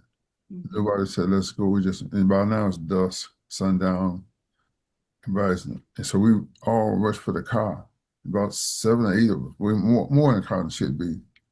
And someone dropped a cigarette. My Uncle Maurice would take off. And we just afraid now, because he see that we were very much along. Have you lost your mind? 1955, you whistled a white woman. They killed people for reckless eyeball, sweetheart, just for looking at a white woman. And you whistle? And we just couldn't believe it. So we just made a beeline for the car, jumped in the car. Maurice wouldn't go until they found the cigarette. We're going down this railroad road, it's dust dark, and there's a car behind us. He said, man, they're after us. My Uncle Maurice sped up, pulled to the side. We took out, jumped out of the car, go to the cotton field, and the car goes right by. No one was really after us. Now the drama starts. More drama. So there's a girl there named Ruth. She said, look, this is not over. You guys are going to hear some more about this. I know those people. They got a reputation. This is not over. Emmett asked us not to tell my grandfather. So we agreed not to. This is Wednesday. Thursday passed by. Nothing. And when you're 12, 14, and 16, you're not expecting anything. Now that episode passed. Friday, nothing. Saturday in the South is nothing like a Saturday night in the South. People come from all of the hamlets and cities, and country towns, to the big city, which was Greenwood. And we were there, and people everywhere, up and down Johnson Street. Now they have a statue of him right there on the street. Yeah. And we up and down Johnson Street, meet some cousins. Oh, everybody's happy, So about 12 o'clock, the police come to, hey, boy, this was the word they were, hey, you gonna be late for Sunday school, ain't you, boy? I mean, you get to hopping, no words. So on the way home, we stopped at a place called Four Fifths Plantation. They got the juke joints out there, white lightning, they drinking this white lightning and playing the music and stuff. So we stopped there for a while, and we had a little swallow. I must admit, we had a little white lightning. Got to swallow two of it. So, and that stuff make it look like holes in the ground. you don't want to mess with that white lightning. So we left there, and on the way home, my Uncle Maurice driving. Reese got kind of full, so he had a dog in the highway. Down south, sometimes the dogs would lie in the highway. Oh. And Emmett is crying. The dog is yelping. Emmett, oh man, you hit the dog, you hit the dog. So we got home about 12 of the afternoon. And my grandfather lived in a former landowner's house. 4 bedrooms, and the first time I ever seen bedrooms back to back, no always. And this was Sunday night. Yeah, you go through one to the other. Yeah. Whatever privacy you got. None. Full screen-in porch, off this full screen-in porch, there was a bedroom on each, 2 bedrooms on each side, back to back. Grandpa was in the right side, facing the house, he's in the left side. I'm in the right side with my Uncle Maurice. Mom and Papa, they in the left side. So about 2:30 in the morning, I hear people talking. They said, you got 2 boys here from Chicago. I said, my heart said, boom. I said, God, I'm getting ready to die. These people are going to kill us. I know what he did. He violated one of the southern mores, and we fixed him to die. Being raised in a strict religious church, and I pastored the church started in Emmett Till's grandmother's house, not only was I getting ready to die, but when death is imminent, you say, I'm going to die and go to hell too. And that hit me like a ton of brick. I said, God, I can't die. I said, you got to let me live. I said, if you let me live, I'm going to make restitution with you. When death is imminent, all you can think about is God. And so I said, just let me live. I'm going to do right. I'm going to get myself together. I hadn't done that much at 16, but enough to go to hell up there. Very, very sensitive and conscious about that. So my grandfather didn't know what room he was in. They were saying we look for a fat boy. He was, and it was 2 men. Yeah, but 2. So, and I'm shaking, literally shaking like a leaf on a tree. You could hear him coming my way, dark as 1,000 midnights. You couldn't see your hand before your face. In the South, when the moon didn't shine, you could not see your hand before your face. A friend of mine, his mother said, boy, be home before the sun go down. And we know why now. He said one night the sun went down, he had to crawl home, feeling the path all the way. That's how dark it was. It's hard to believe that could happen, but in order to see, you got to have some light shining on something to reflect to your eyes, like a camera. It works like a camera. Yeah. Can't take a picture of the camera unless you get some light flashing back into the film. So I'm shaking. They come in my way and they enter my room. They got in with a pistol in one hand, and I was afraid of guns. Pistol in one hand and a flashlight in the other. Come in my way. I closed my eyes to be shot. Shaking, trembling. And I opened my eyes. I'm not shot. And they're walking by me. Went to the next room. Emmett wasn't there. My uncle with me in bed, did not wake up. Next room, my cousin Curtis is here now. He wasn't in that room. They went to the next room where Emmett, Simeon, and my uncle Maurice. My uncle Maurice just died in September. He and Emmett were the same age. He didn't wake up either, though. They had to wake all of them up.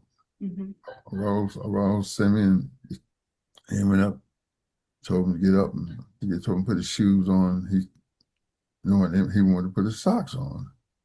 And he has no idea who he's dealing with, where he's at.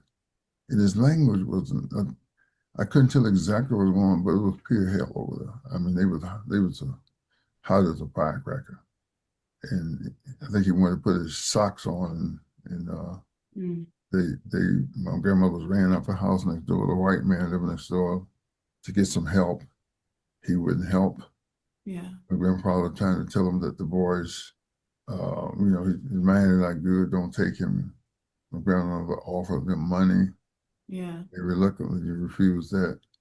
And Do you feel like he was trying to put his socks and shoes on because he just had no idea what? they had no idea what he was doing, and so who he's dealing with. Yeah. So they left with him, and that's the last time we saw him alive.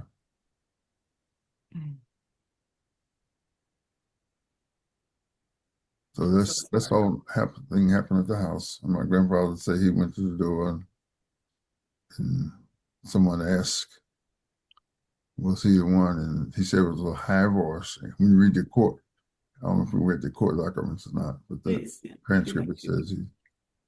So we believe that it was Miss Bryant, and we have no other reason to believe anything else. But there's so many fallacies and saying about what happened there, but the truth only God knows. Yeah. And so they left with him. That's the last time we saw him. Of course, right away they started looking for him. By the rivers. So sorry. First of all, thank you for sharing that with us. I know that you want people to know what happened, and you have spent a lifetime making sure that people understand what happened. What is it important for you that people know about Emmett, about your Uncle Mose, about Miss Mamie Till-Mobley? What do you want people to know about them? The truth. And that carries a lot. And that's what was not told. Because people told a story that was not there. And when I was interviewed in 1985, 30 years later, they say, ledge, that still hurts. I'm 16 years old. Parker alleged that this happened. At the same time, you read the Look magazine where people wrote and said it happened. You believe that they weren't there at all. Yeah. Yeah, and I was not interviewed until 30 years later. Some won't say I was interviewed, but where's the interview? But what difference does it make? They took the boy and they did what they did, and it was terrible. And we want people to know the truth. That's all. One thing, we were raised not to have hate. And everywhere I go, I start off with, I hear talk about stir up animosity, ill will, or hate. Because hate destroys the hater. We're not telling the story. It's an ugly story. It's an unpleasant story, but it needs to be told. Because if we don't tell it, you're going to have to repeat it. And the Jews are told not to tell the Holocaust. They say, we got to tell it. They say, you shouldn't tell it. And even some people say the Holocaust never happened.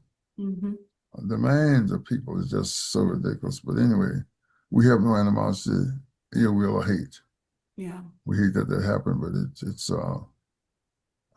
we're taught to love everybody. We were taught not to hate, not white people. If you hate anybody, it's going to be somebody in your own house. Your foes, the Bible says, your foes are going to be them of your own house. But you can't afford the luxury of hate, because hate is not good. So I was at my alma mater, my school. I said, don't hate. The little girl said, appreciate. so I have people saying that sometimes. Don't hate, appreciate. Don't hate, appreciate. I love that. That, I mean, it's a beautiful message because so many people would have been given into hate for that. I mean, you were a baby. You were 16 years old. I have a 16-year-old daughter. That's a baby. How did you move forward?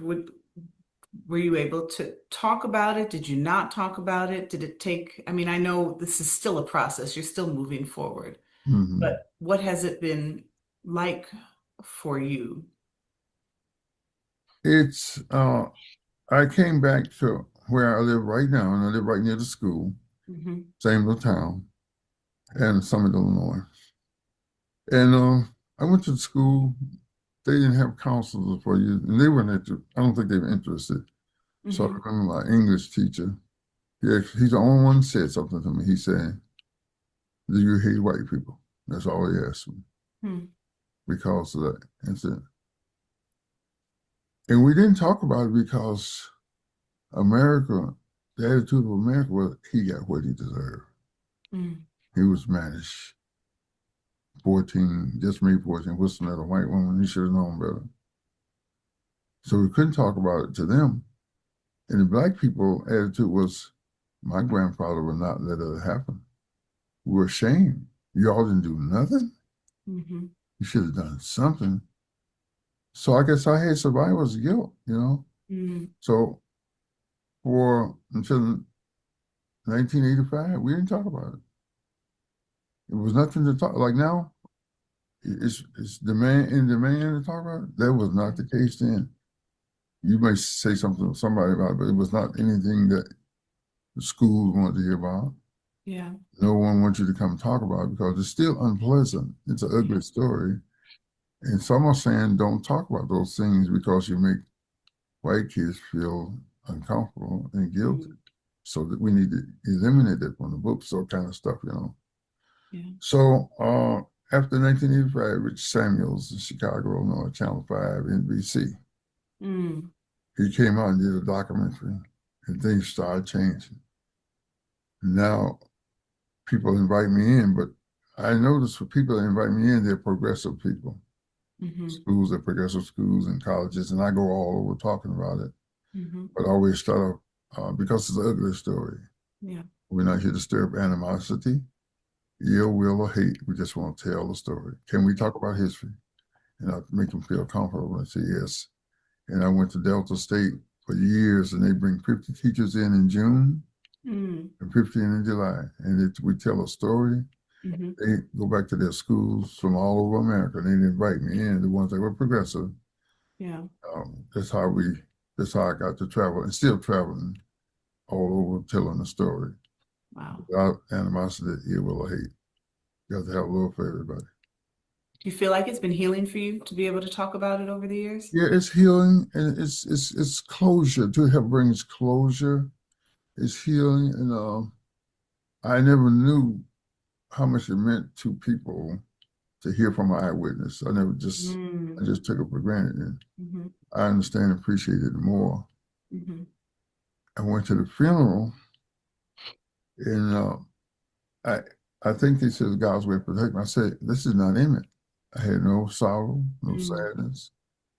I say, and we do believe that we can see each other again in Christianity. So I said, this is not Emmett. We see him again. So I cried. I didn't cry and do anything like that. I was just kind of numb. I said it's not him, but at the same time, I knew that it was him. Hmm. So that's where I handle that. Wow. Um, Thank you for sharing Mhm. that. And I think you're right. There are so many people who either don't know the story or have misinformation about the story. And hearing from you, who was Emmett's cousin, his best friend, and who was a witness, means everything and what people can learn from this. I know you've done a lot of work with the Emmett Till Interpretive Center and other organizations over the years. In addition to touring the country and telling people about this and teaching teachers, can you talk a little bit to us about the work that you've been doing in the Mississippi Delta over the years to keep his legacy alive? Yes, I have. They've done a great work in Mississippi Delta there at the Interpretive Center. They invited us up there, and they gave an apology. So that, Mm. that meant a lot. And I went to West Virginia. They said, we want you to come to West Virginia. So I said, wow. Well, so I know black folks in West Virginia. That's what I said. I think we have about 2%. So I go with her to Marion, West Virginia. And that nice guy over there. Can't think of his name right now. He's gonna get me for that. But anyway, this guy he was very progressive. Mhm. He played the blues, white guy, teacher, and he played the blues, and the guy that played for Chuck Berry, I don't know if you know him, played that Oh, piano. yeah, absolutely. He named a bridge after him Mhm. because he's from West Virginia. Wow. So he's into it big, and he had me singing once. He was playing, I was singing, but I don't have it. But anyway, so I said, man, and they did the we found the script before 50 years later, Mhm. and they did a play. It was awesome, girl. I'm there crying. I never heard it before. I'm there in the auditorium crying, and I said, we got to bring this to Mississippi, show this. I didn't know the attitude of the South about that. So we had them to come. They did excellent. They came on a school bus, basically all white kids. And they did it. I think about 4 people came out. Mm. They're not going to attend it. They said, we're doing better. Why bring this up? Because in Mississippi, most white kids still go to private school. They come a long way. Wow. But we got a lot of work still to do. And we Segregated. thank God for the progress that we made. Mm-hmm. So that was really flattering. So I learned something still about South. We don't tell our stories. You go South, people, even black folk, you know why? Because all the stories are ugly. Yeah. See, I get upset. Somebody said the other day, I don't want to talk about that. Yeah. When I told my cousin, she said, I don't hear no more of it. I don't hear no more. Because they should go to a black man's house, tell them to go for a walk. I don't need to say anymore. The stuff that we've been through with his history. You did. Don't talk about history. You're subject to repeat it. It seems like there are some people now trying to take us back. And sometimes all depends on how I feel. And I never start to stir up animosity. And I say, look at us as people. Look at our colors. We came to this country, one color, black. What happened? Who was raping who? So there's a documentary out, and there's a white lady saying, I think those black women enjoyed that relationship they had. It's a documentary, you know. Wow. Wow. What the kind of stuff we've been through. We come a long ways. Made a lot of progress. We got a lot of work still to do. Yeah. Thank God for people who are willing to change. So last question I'd like to ask you, a lot of people who are educators actually are going to be watching this program and this interview. And even for those who are not teachers in a traditional way, why is it important that we talk about this? Because it's important that we talk about it. One thing, lest we forget. Yeah. That's what God told the Jews in the Bible. Don't forget. Mm-hmm. And that's why they're so sentimental or sensitive to people's plight, because they remember how they were treated down in Egypt.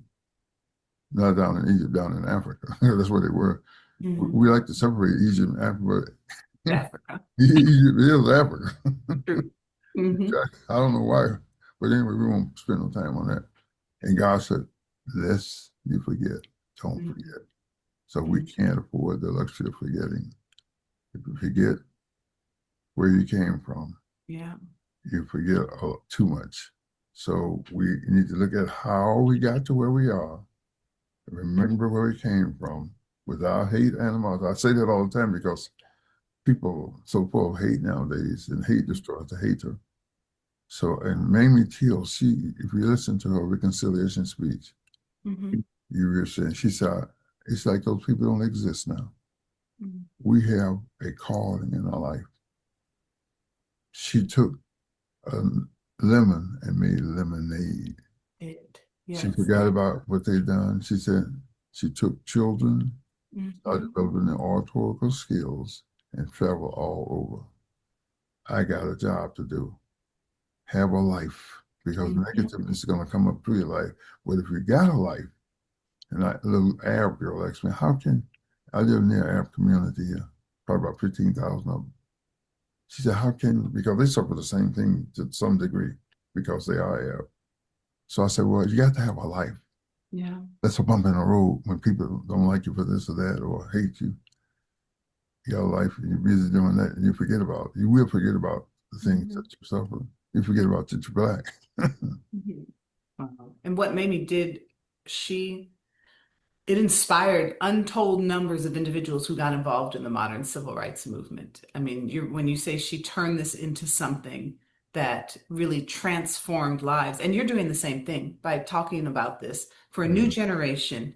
You are using Emmett's story and Mamie Till-Mobley's story and transforming lives and inspiring people to create change. And so it's an honor of a lifetime to be able to speak with you, Reverend Parker. And I want to thank you so much for sharing this incredible story and for making sure that people know it and that their legacies stay alive forever. So thank you. Thank you for having me, giving me the opportunity. May God bless you. May the wind be to your back. God bless you as well, sir. Thank you. Thank you, ma'am. Have a great day. Tell Good. Patrick I say hello. I will certainly tell Patrick. Mhm. Thank you, sir. Yeah, okay. God bless you. God bless you. Bye-bye. Bye.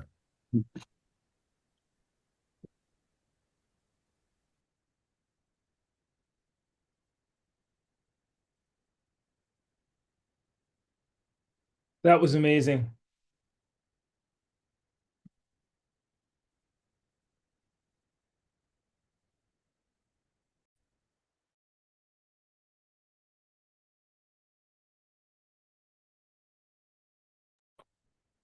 All right. Dr. Can you hear me Scott, now? yes, I can. That was an amazing interview. It was an amazing interview. Thanks. But, Yeah, that was. leave it to a historian to ask the type of questions that allowed us to really see the full range of humanity of Wheeler Parker. But it's hard not to be emotional when listening to him speak, not just about that night, but his own journey. Yeah. Yeah, I didn't expect that. You get on the call with him, and of course, I was consumed by deference, and just kind of I don't want to use the word excitement, but like this really overwhelming feeling of honor to be able to talk to him. And then there are not many. I mean, when you interview people, and I know you've done this, and you're talking oral history, you feel the emotion, and I think that you and I are good at what we do because we bring our heart into what we do. But usually, you can control it until after, and that one was just something completely different and almost impossible to control. And the lessons that he has when he's talking about not harboring any hate, you wonder that is amazing. That is why he is who he was in the home when Emmett was taken. And in Mamie Till's memoir, she talks about Wheeler a lot. And she says that she had this sense of guilt because she said she was so focused on Emmett and finding Emmett. And then the trial, that she said everybody kind of forgot about Wheeler and how he was doing. And so you wonder about this kid. This is in the absence of the time when people are going uh, what is it, to therapy. This is when people just didn't talk about those kinds of things. And you just look at this kid, and his life could have gone in so many different ways. And he went on a path where he becomes a pastor and he helps people. And it's just amazing. What also struck me about the interview, Dr. Scott, is the fact that we both study racial violence, and you've written extensively on lynching. We did a documentary together, Yeah. lynching postcards. And of course, your work is on Texas. But, the people we study often aren't around. And so to hear the wound expressed in a way that Wheeler and just even what you just named there, that this isn't ancient history. People like No. to think about this as ancient history. It's not ancient by any stretch of the imagination. And your ability to really allow him to talk about that evening in a way that he said something that I heard him say in the Eyes on the Prize documentary, but hearing him say again, that in the moments when it's darker than 1,000 midnights, so he's just him coming into the home, but that darkness need not take over your entire life. I think that's Yeah. the power of his story. What a metaphor to take from a moment, was because he emphasized that too. Yeah, that it was just so dark in these Mississippi spaces. There are no lights. They live on a plantation, and because they still called them plantations after slavery, people were sharecroppers. and that metaphor of the darkness of the physical space. And so you can imagine them banging on the door with pistols and there's nothing around, and no hope that, let me just call the police and they'll come save me. That's not the luxury or the privilege that they had at the time. But then for him to equate that to, right, the darkness that he could have really existed in for the rest of his life. We sometimes underestimate or don't think about the psychological impact that Jim Crow has had on generation after generation after generation. Dr. King talks about this in his letter from Birmingham jail. When the pastors are telling him, just wait, you're going too fast, it's too much, he says, you tell me how I'm going to tell my child to wait when they want to go to Funtown and they can't go because of the color of their skin. How am I supposed to make my child not hate white people and also not hate themselves for being Black? And so the psychological turmoil that people have had to exist in existing in a Jim Crow regime, in watching unchecked violence, all of us need to sit back and think about how we felt in 2020 when we watched the video of Ahmaud Arbery, when we watched the video of George Floyd, and imagine that being your existence on almost a daily basis. The And fact that they overcame that. that they overcame, and it's interesting given what we're going to talk about in the next session or section, because in leaning into the history of Mount Bayou, which is the fictionalized in the movie Sinners, this whole Yes. notion of double consciousness and two-ness, and Paul Laurence Dunbar, we wear the mask. But what the toll is on a person who can't be their full self, or who carries trauma forward. But wounds produce narratives, and those narratives become the foundation for the stories that we tell about not only who we were, but who we are, and ultimately what we aspire to be. Yeah. And I think there's something really powerful in Wheeler Parker saying that those aspirations don't have to be colored by the trauma, but you also can't run from the trauma. Right. The constant kind of reference to Yeah. the experience of other of history, and kind of creating the opportunity to do that. Let me ask you this, Dr. Scott, Which, you emphasize this in your. I'm before sorry. you do, really fast, just want to pause, which is why when I said to him, we can talk about the modern, and he said, no, I want to tell the story, because I was trying to not lean into that for him, but he wanted the truth. And that should be a message to all of us. A man who first bore witness to it, his best friend and his cousin, and he wants to tell the story. We have no excuse not to, but go ahead. I want to ask you about your work with the Maryland lynching memorial. Yes. And I want to ask you that specifically because um, I think legitimately there'll be people who know you as the exceptional scholar, the author, your incredible work with the Institute for Common Power. But what drove your own interest in lynching? And can you talk a little bit about the work with Maryland in particular, and what you're doing there in terms of how people think about this as a Southern phenomena, or Absolutely. beyond that? Yeah, the Maryland Lynching Memorial Project. So I am lucky enough to be on the board for that organization. They are one of the sponsors of this, together with the Institute for Common Power and the Emmett Till Interpretive Center. And so the work that they do there is part of the work of the Reconciliation Commission. And know some of the members are on here now, a hard fought for commission to empower local communities to come to grips with lynching in their communities and to hold the community accountable. And so they bring up markers, they have conferences, they sponsor kids programs, and they have historically worked very closely with the Equal Justice Initiative in states all over the country. Because yes, while lynching flourished primarily in the South, it actually existed in the North as well and continues to exist today. I write about the murder of George Floyd and Ahmaud Arbery, for instance, as modern day lynchings, not something that's akin to them. They are lynchings. They fit with the definition of lynching. And so these are organizations that continue to make and hold local communities accountable and create healing, which is what the Emmett Till Interpretive Center is doing. They are making sure that we heal. And there's a big announcement that's coming in about an hour at the end of this program that is all about healing. And I want people to learn that, because we are still in the process of healing. Patrick said it very well. It doesn't just mean, you don't have to have been in the moment to be impacted by that. Generations removed, we are impacted by that. We can learn from it, and we can heal together and create reconciliation across racial boundaries that divide us and move forward together. That is the work that the Institute is doing, that the Maryland Lynching Memorial Project is doing, that the Emmett Till Interpretive Center is doing. All of that. So powerful, so powerful. And the Mount Bayou story is, I think, incredible as well. And I know we're going to be moving into that. because we Yes. talk about these folks who are keepers of that history. And so, you know, Patrick's role clearly with the Interpretive Center and all the work that he and Jesse and others have done in order to keep Till's legacy alive in that space. Yes. The Maryland, the work of the Maryland Lynching Memorial folks, and the work that Institute for Common Power does around the learning tours and kind of leaning into that history.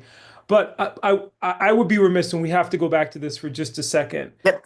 Very chilling marker, or excuse me, sign and policy that's being pursued by the Trump administration with regard to interpretive work. Yes. Could you just share, I think, particularly for the educators and non-educators Yeah. on the call, what's so damning about that in the context of interpretive centers? So can we pull up the map again? No, not the map. It's the Till Whistle PowerPoint. Ezra, if you could pull that up for us to show us the sign from the National Park Service that Dr. Williams is referencing.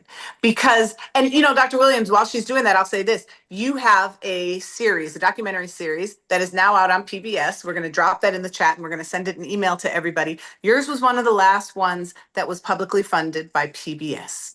Because now with the DEI and with this attack on truth, something like your project, your beautiful project about the history of race and policing in Minneapolis that you have put together would not probably be funded. And so it is the federal government. So kudos to you for doing that work, for staying in the work. And it's the federal government that is making an attack on this. So let's see the PowerPoint. And so what we have is a couple of things. We have, and we'll get to over here in just a moment because it's relevant, but we have an executive order that came out of the White House that pushes against divisive, quote unquote, divisive contents about restoring truth. Now, their truth is actually not truth. What they're talking about is covering up and hiding truth, right? And so if you go to a national park center and you speak negatively about anyone in history, that is considered going against this executive order and their policy. So you can't go to the riverfront where we started this morning, where Emmett Till's body was found, and talk negatively about anyone. But now what we see on camera here is something else. So if you go to the slide 2, and we'll just read that really quickly, the next slide. Then we have the Emmett Till, go back right where we were to the, yep. We have the Emmett Till and Mamie Till National Monument. It says it belongs to American people. This is a sign that, according to the Trump administration, they are required to put up. There are 3 sites that are part of the memorial for Emmett Till. It is Roberts Temple in Chicago, it is the courthouse, and it is Gideon's Landing, where the Tallahatchie River. And it says any signs or other information that are negative about either past or living Americans, or that fail to emphasize the beauty, grandeur, and abundance of landscapes and other features, that is against their policy. Okay, so we can go ahead and come out of that. That is against their policy. So what we're doing right now is against their policy. All right, for the National Park Service. So everybody on this call, and I know I get hyped talking about this, and Dr. Williams, you do too. This is all of our responsibility to make sure when this recording comes out tomorrow and we email it to you, send it to everybody you know. Everybody needs to understand the truth of what happened and what we can do. Now, I am looking at 2 brothers right now, the Johnson brothers in Mount Bayou, Mississippi. Dr. Williams, can you just quickly, before we have them go live, tell us why Mount Bayou is significant to the Emmett Till story? Significant to the Till story in particular, because that's where Mamie Till and others were able to safety during the trial. As you mentioned in your lecture, they actually stayed in Mount Bayou and traveled 44 miles every day to the trial, to the courthouse, but they knew they were protected there. But I love what you said, Dr. Scott, and I'm looking forward to this conversation. You know, the Trump administration could say that in their policy, but people like Daryl and Herman Johnson represent our long tradition in preserving our history. We talk in terms of being griots, but the reality is that so much of African American history would not exist. We would not have access to Black history if we didn't have caretakers, individuals who are engaged in what you're going to hear from these gentlemen. And I'm so excited about this conversation today, you know, celebrating these moments in markers in the history of what was called the Jewel of the Delta, and which remains that in many ways. A place in 1907 that boasted a record of entrepreneurial spirit and economic power, that drew the attention of the President of the United States and the most powerful Black spokesperson at that time, the great Booker T. Washington. Both Mhm. acknowledged the importance of Mount Bayou, even before the Civil Rights Movement. The Blues, this was a hub, a cradle of history and of culture. Yes. But the caretakers of that isn't the federal government. It's never been the Park Service for our community. It's been brothers like Daryl and Herman who have carried that torch and really leaned into that work and embraced that work. So Beautifully stated. And we are lucky to be joined by with Patrick Weems, the executive director of the Emmett Till Interpretive Center, and Miss Jessie Janes, who is in the Emmett Till Interpretive Center as well. Welcome, Mr. and Mr. Johnson. Thank you so much for joining us. Can you hear Well, us? thank you so much for having all of us here in Mount Bayou. We're excited to be a part of what is being lifted up, because that's one of the things that we do. We want to lift up our story. We want the world to know, and we are kind of like in what Mamie Till say, I want the world to see. And that's what I'm saying. I want the world to see. Beautiful. Can you tell us a little bit about the history of Mount Bayou, and then tell us about how it was important and central to the story of Emmett and Mamie Till? Well, good afternoon, everyone. Mount Bayou is very important because it was actually goes all the way back into slavery, and the plantation at the core of the people that came to Mount Bayou, they came from a plantation south of Vicksburg. That plantation was owned by Joseph Davis, and also his younger brother was on that plantation, excuse me, named Jefferson Davis. Some people may know his name. And but the founder of Mount Bayou, I.T. Montgomery's father, I.T. Montgomery's father, Ben Montgomery, ran those plantations, and after the Civil War, bought the plantation he used to be enslaved on, and developed the highest grade of cotton in the world on that plantation. And then after they passed on, the older part of that family, I.T. Montgomery came up to this area and founded Mount Bayou, and also here developed the highest grade of cotton in the world. So Mount Bayou is important because throughout its history, it contrasts a lot of the lies that America was propagating about Black people. The contrast was the livelihood of Mount Bayou. And so throughout those years, they started a lot of different things here. And it was the first, like the hospital we're standing in front of course, you already may know is the first HMO in the country. Wow. And T.R.M. Howard was the chief surgeon here. And so he gets into this fight of the history and the racism here in this area. And because of Mount Bayou was a kind of like an autonomous place in the Mississippi Delta, they were able to do a lot of things that they weren't able to do in other places around the state. Right. And the country. So, a lot of the civil rights movement happened here in Mount Bayou.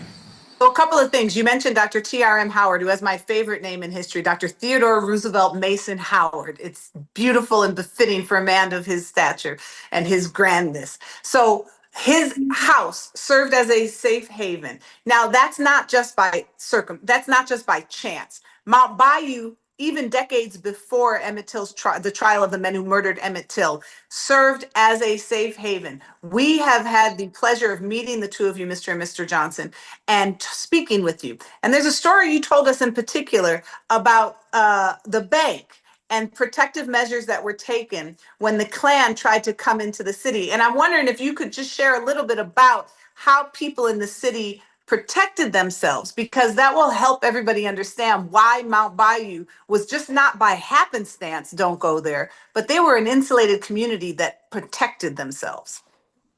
Mount Bayou was an insulated community that protected themselves, but Mount Bayou established itself as a protector of many people from around the country that came to Mississippi that needed to be protected, Black or white.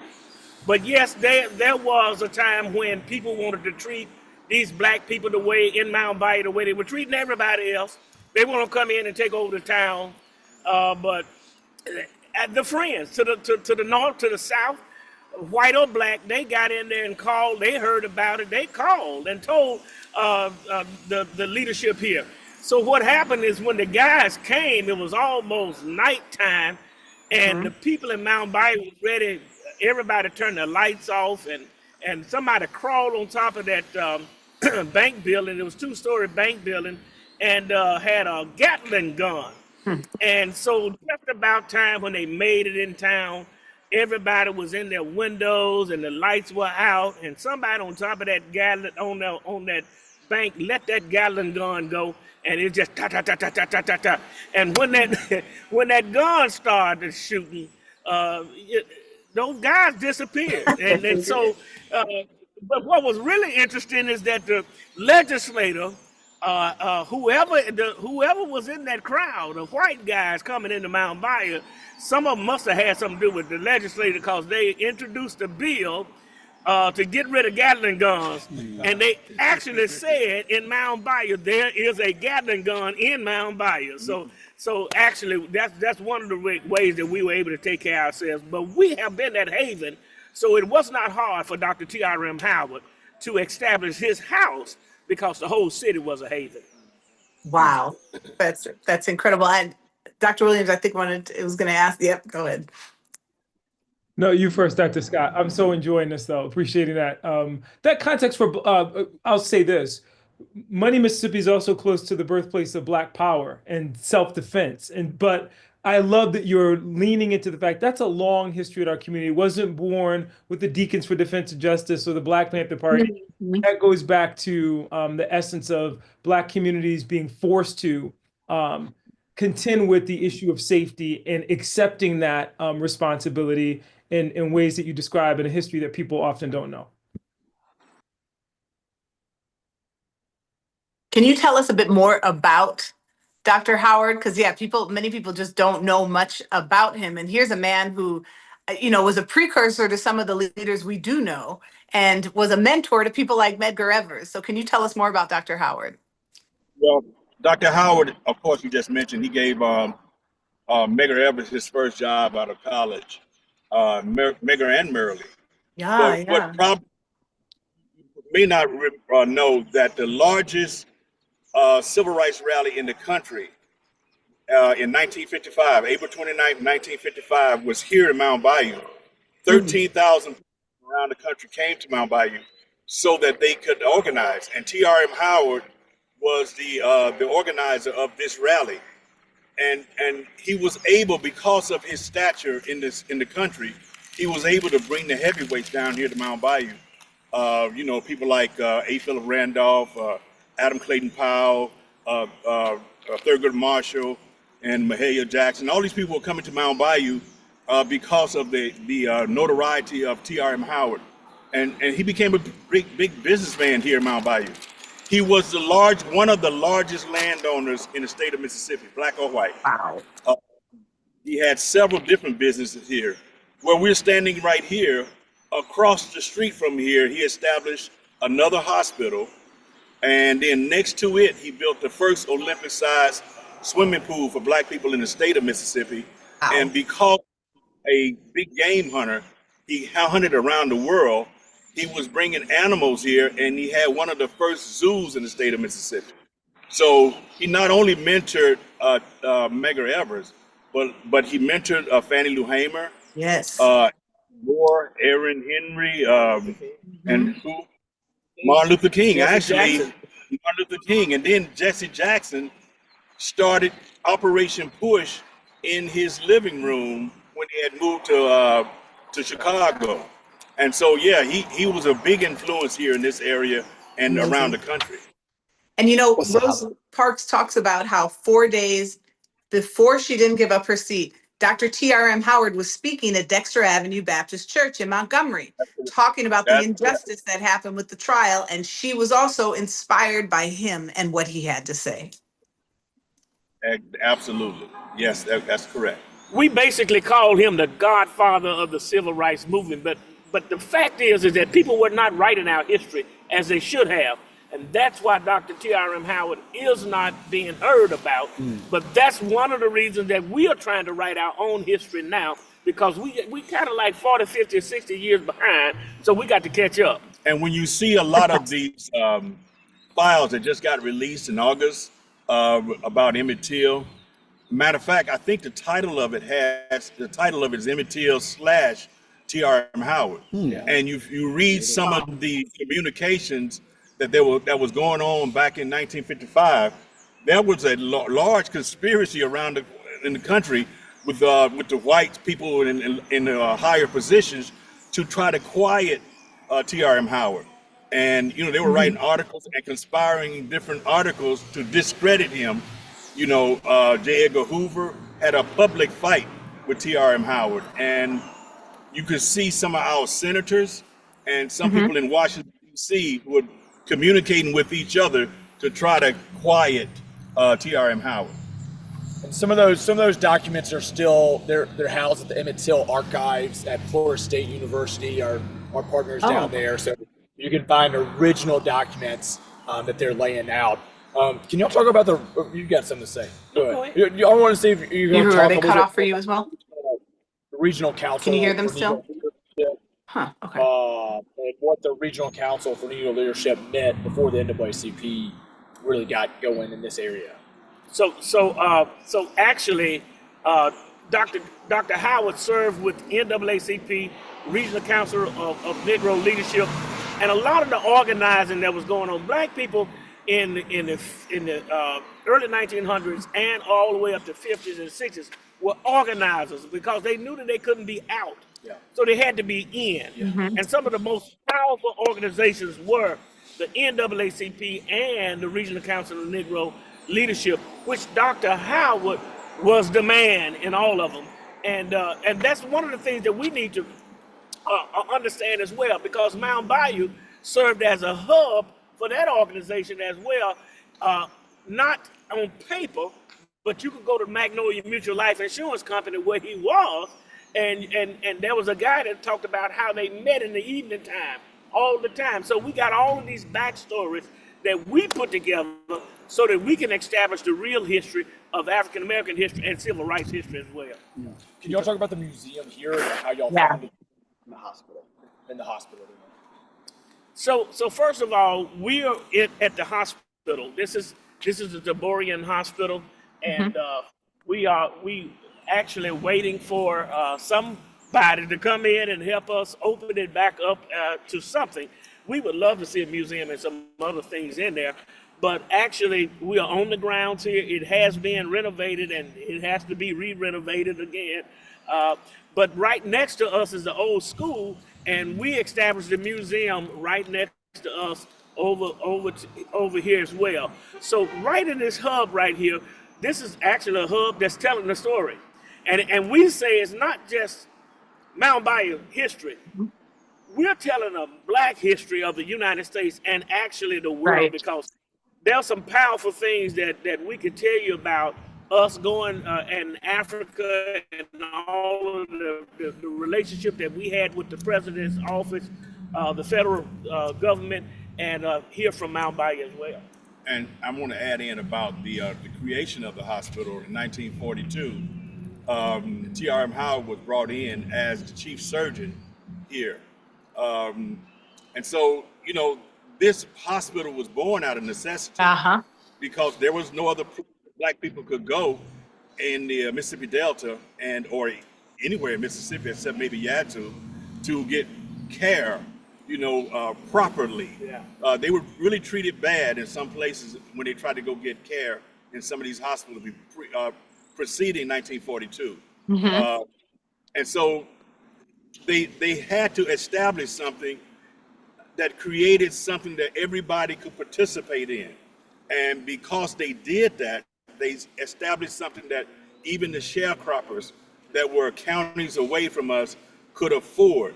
And that was something like, maybe in those days, if you paid $8 a year, that afforded you, so many hospital visits, so many surgeries, that type of thing. And they signed up 37,000 people for that. Wow. Which became first the first HMO. in the country. And, more children were born in the hospital for a good period of time in Mississippi more than half were born here in Mount Bayou. Black children. And black children. And so that was from all over the north of Mississippi. We have seen a lot of people who have come to us and say, I was born in Mount Bayou, but they never lived here. They just, as parents, just traveled here to go to the doctor, and they would go back home. And so, of course, even on the Freedom Riders, when the Freedom Riders were coming through Mississippi years later, they had to have a strategy of where they would go if certain things happened to them. And Mount Bayou was on that list as if you are in so many miles of Mount Bayou, that's the hospital you're going to. At the beginning of this, Dr. Williams, before you all came on, mentioned how Mount Bayou is mentioned in the movie Sinners. And so at one point, when Smoke tells Mary, you should just go to Mount Bayou, and telling her essentially, go there because you'll be safe there. Have you found that, have people had an increased interest? Have they contacted you since that movie because of that kind of shout out to Mount Bayou?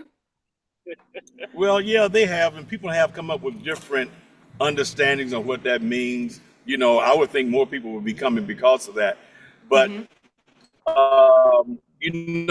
that has a way deeper meaning than what I think that Ryan Coogler was introducing on that when he made that comparison, because that was a crossroads.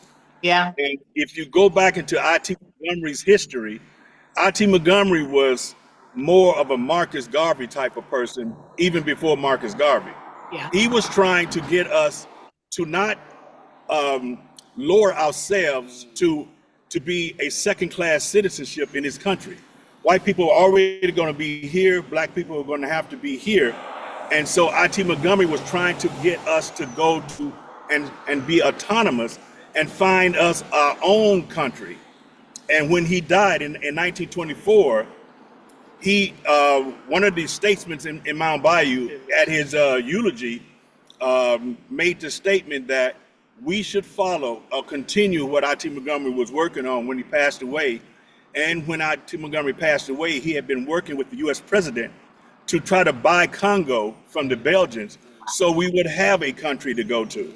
And so his mind was already further away than just living our existence as a second-class citizens in this country, knowing what was going to happen here.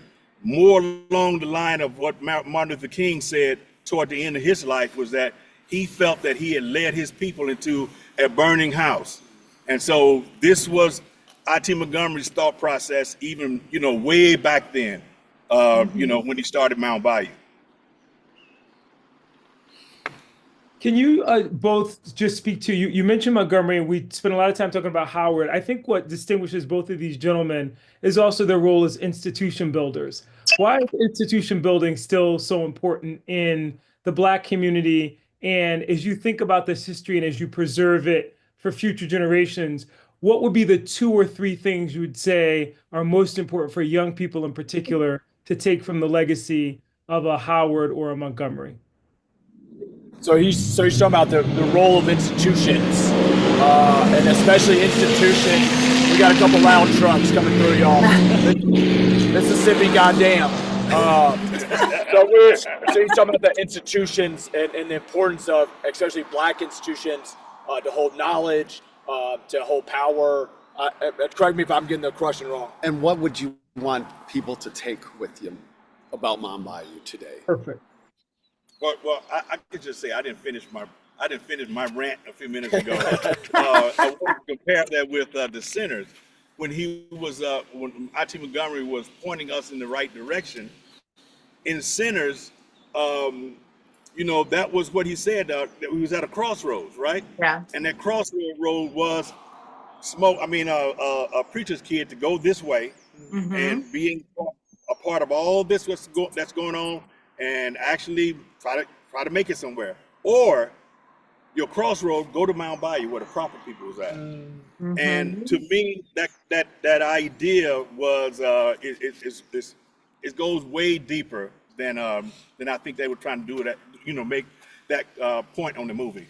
And let me just say this: there was a time when the people were coming to Mount Bayou, and they were establishing Mount Bayou. They were actually building Mount Bayou. And Montgomery had to stop them at one time because you had a lot of people that had started getting different ideas. And he said, listen, wouldn't you just do this for your masters? Can you not just do this for your children and your children that coming after you? What was established was a real way of educating people. Yeah. They know that they had established something outside of the curriculum of the United States and Mississippi's curriculum that actually created geniuses. They brought that to Mound Bayou. All of these different things. That was a word I heard him say, and it keeps going in my mind.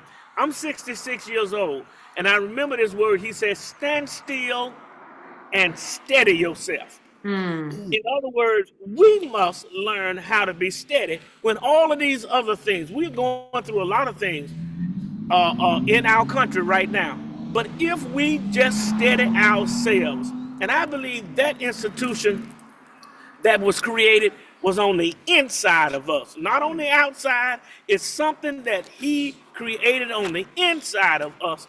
And those are the types of things that we need to learn from Mound Bayou story. Yes. Because we got people all over this world that are from Mound Bayou that came through that idea, and they are doing things in all of the places that they're in. And they were trying to study what is happening to these people. It was what happened on that plantation when they learned how to be able to deal with the worst of the worst. And they stood still, they steadied themselves, and that's what we need to do today.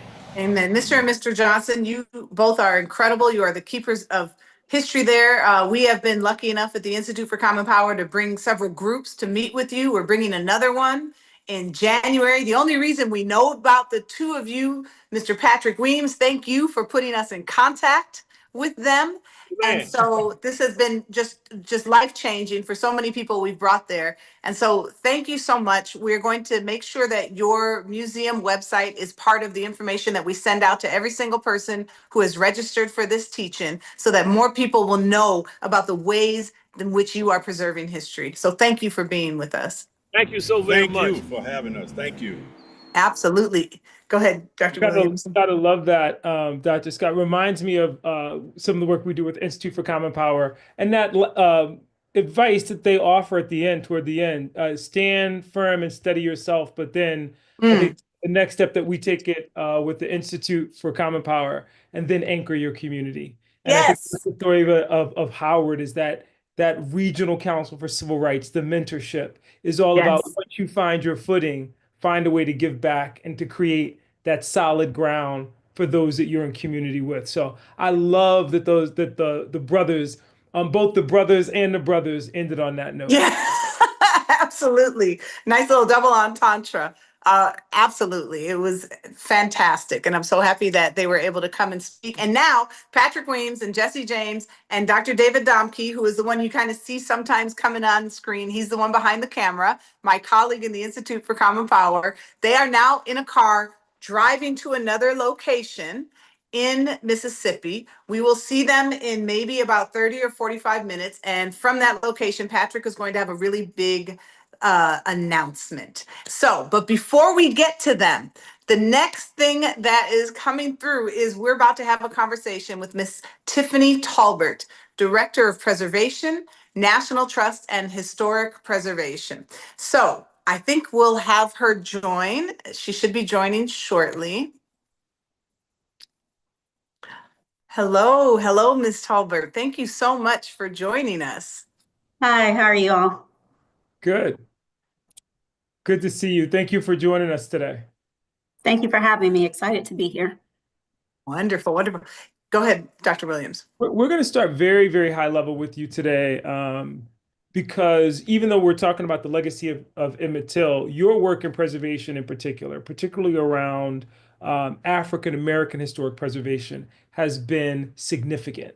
We know the jeopardy that many of our sites and cultural heritage important places were under assault even before Trump 2.0. Where do you see, I'm going to allow you to just kind of, with a very broad question, what are the challenges in this moment? Can you make clear for the audience the enormity of that challenge, even greater than it was maybe 5 or 6 years ago when people were kind of reawakened to it post George Floyd? Yeah, of course. Well, as I said, thank you for having me. I'm really excited to be here and join you in the conversation for a little bit. Really broadly, to answer your question, so with our work with the African American Cultural Heritage Action Fund here at the National Trust for Historic Preservation, which was started in 2017, really at the pivotal moment of that larger conversation that was happening in this country in regard to memorialization, telling the full story, and making sure that all of America's history is represented fairly and accurately. And the trust launched the Action Fund as a goal to, one, to create a program that would provide resources so that we could save these places, and then also to keep that conversation going and speaking to what you just mentioned, Dr. Williams, of the need to preserve these spaces and the endangerment because of, one, lack of resources and funding, but also because the story is not known. These places still being here are not known and not receiving the same balance of incentives and resources that sites associated with other cultures and communities in this country are doing. And so that's what we sought to do through the Action Fund, both by providing grants directly to organizations and entities across the country. We supported work in Mount Bayou and have supported work with the Emmett Till Interpretive Center and all over this country and territories from Alaska to Puerto Rico, which is amazing. And what we're at in this moment is, even with the momentum that has happened in the recent years with preserving African American sites, and I don't say preserving African American history, because I think we have to be clear that we have always been preserving our history. We've always been telling our story within our community. It's where it's been acknowledged and received in other places in this country has been the challenge. And so I don't want to take away from the work of the Johnson brothers and those on the ground that have been actively working hard in our communities to make sure the story is there.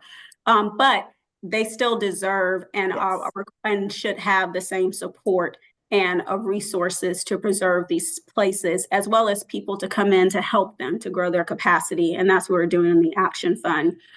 What's changed now with what we're seeing happening, and I'm going to put this in the context of the federal government. And so in terms of preservation, yes, there's a role for the federal government in historic preservation, going back to the founding of this country, connecting to how we preserve history of ancient sites overseas and in Europe.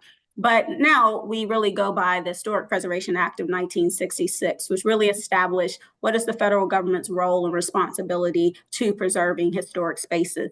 Now, it's probably pretty clear that when that legislation came through, there was not a mind to thinking about African American history or Native American history or Latino or Asian Pacific Islander.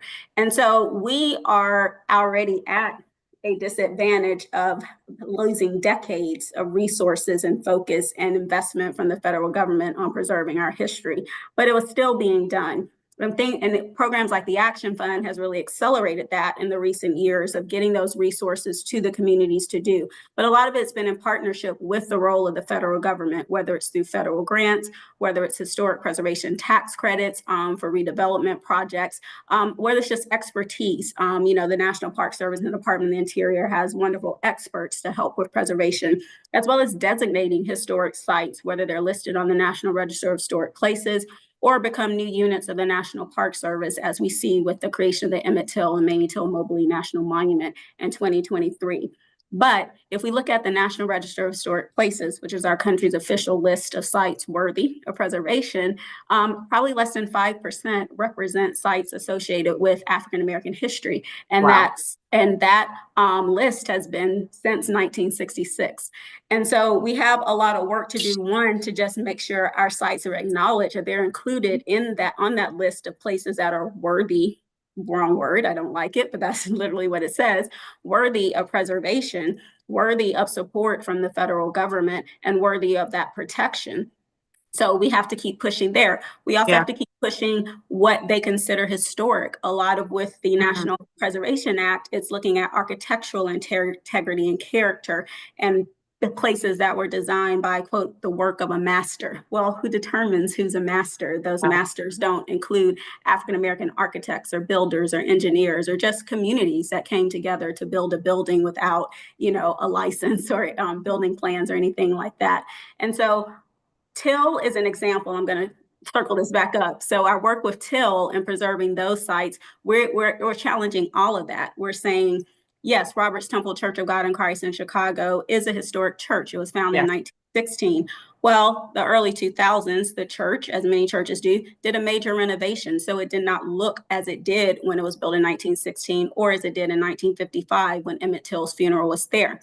Well, for many years, the Illinois State Historic Preservation Office would not consider Robert's Temple for the National Register because they said it did not have integrity, because it did not look as it did. It didn't reflect its historic architecture and design.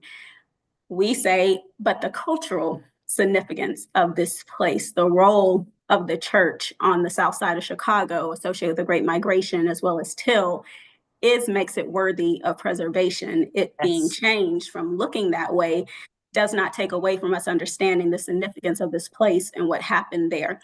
And so we're having to push that we were already having to push that with these, with individual sites to make sure they get the recognition. And now to Dr. Williams' question, because we have what's happening now with these executive orders and different interpretations of, what history and things and the story shouldn't disparage, Americans, it should represent the best. It's even harder.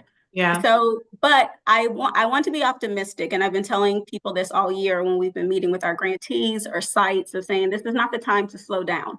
This is a time to do what we do, to be resilient and keep moving forward. We have to think of different strategies. There are a number of sites, even ones we've supported, that lost, a major federal grant, and it set them back on getting started. But it's to say, okay, let's look at a new funding strategy. Let's look at something else. We don't, we're going to still fight to get those resources back, but that doesn't mean you stop. And so this is where the expertise of partners, of organizations like the Action Fund, ETIC come in, because they're able to help these organizations and entities keep going to kind of map out a new strategy, how to navigate this world. And there's still wonderful things happening. There's still wonderful projects. The facade of Robert's Temple has been restored. It looks amazing.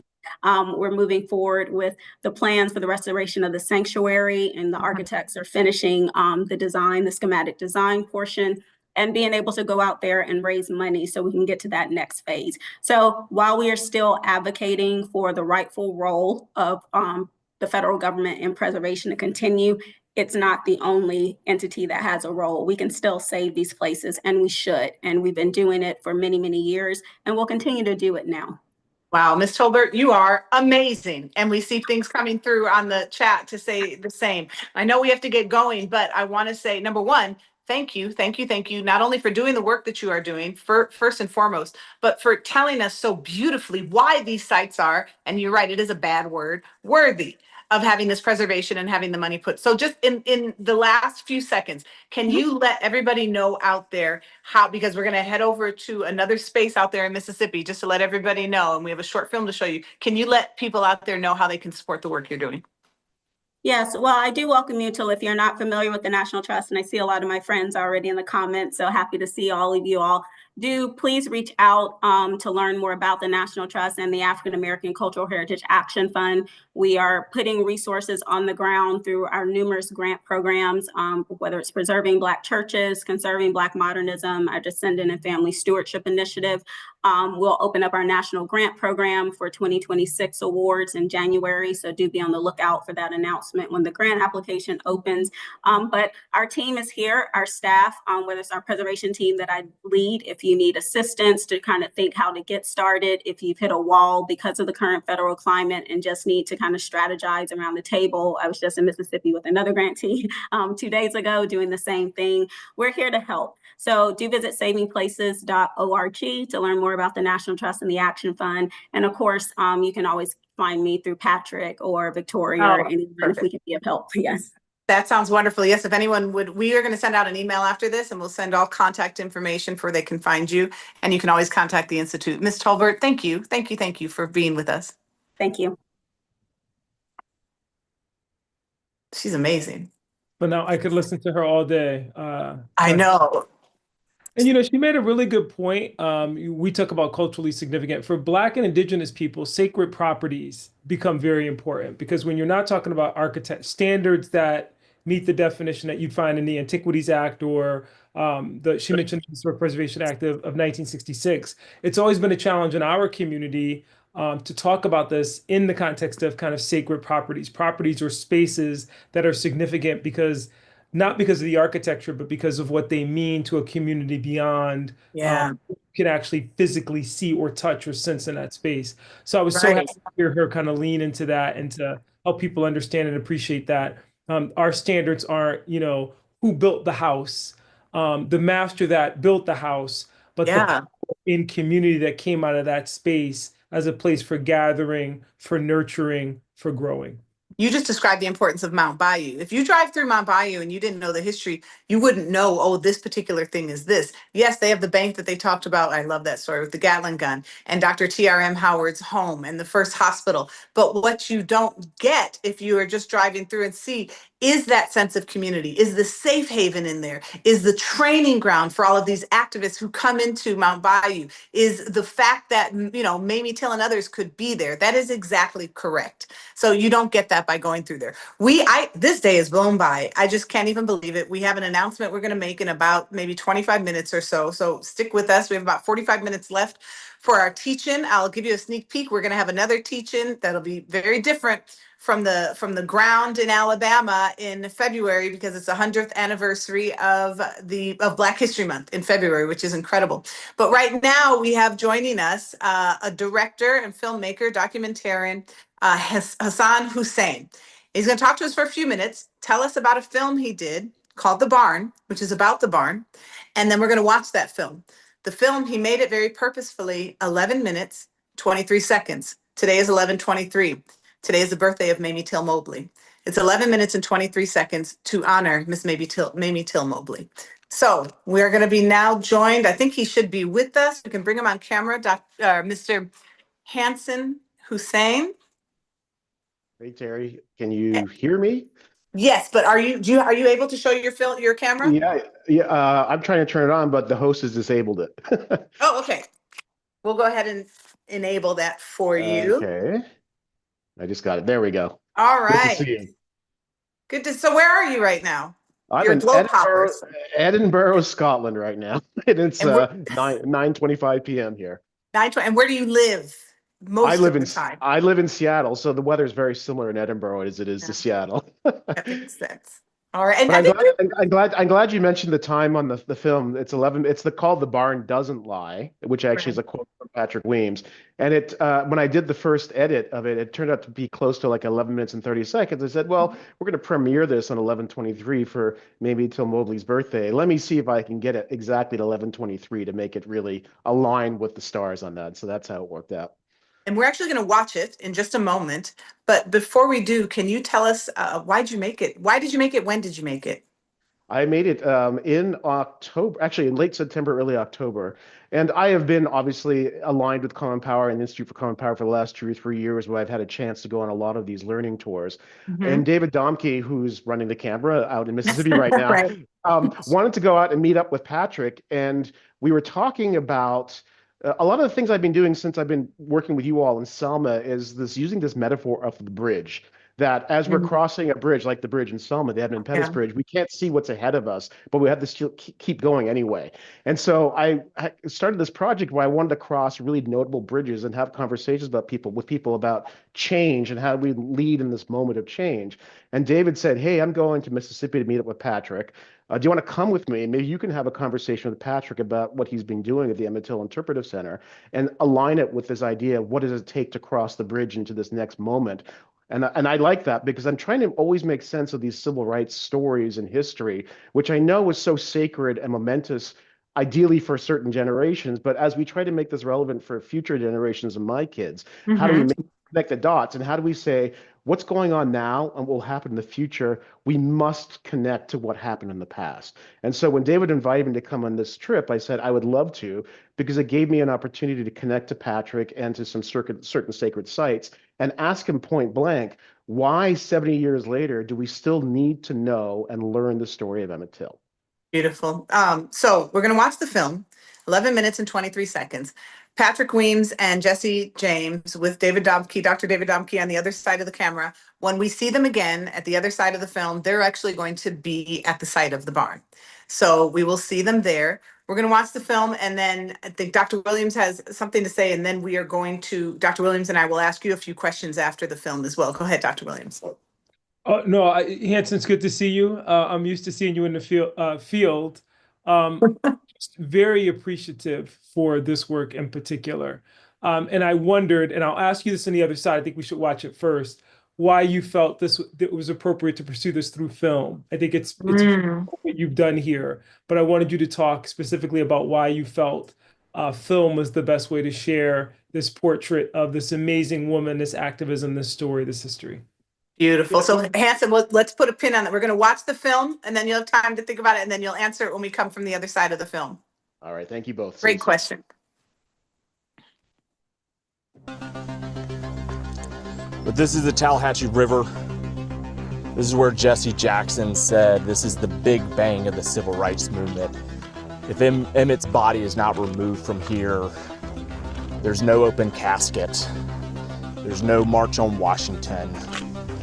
There's no Montgomery bus boycott. There's no electing the first black president. If you don't have a shared collective history, there's no shared future. So the idea that if we have a fragmented idea of where we've come from, we're not going to have any type of, shared future. And so with the Emmett Till story, how do we get there? I think we get there by telling the truth, right? I mean, there was 50 years of silence. There's 50 years where the state of Mississippi, any local entity, there was no mention of Emmett Till for 50 years after his death. When I think about the civil rights movement, just generally speaking, and I know that among younger generations, it doesn't resonate the same way. So what gives you the sense of possibility that such an old story can continue to be relevant as we're thinking about how we're going to move into this future? Yeah, this is the most incredible story that you can imagine, right? That the worst of humanity shows up and tortures a child, and then out of those ashes, the best of humanity shows up. And it starts with Willie Reed, who is the eyewitness of the murder. It then goes to Mamie Till, who decides to have an open casket, and then it spreads out throughout the country, throughout the universe, that this is not who we are as a species. The grocery store is where this white storekeeper lied. The courthouse is where an injustice took place, but the barn doesn't lie. And we need to come there every single year, and we take stock of, have we made it? Can we say that truth and justice is fulfilled?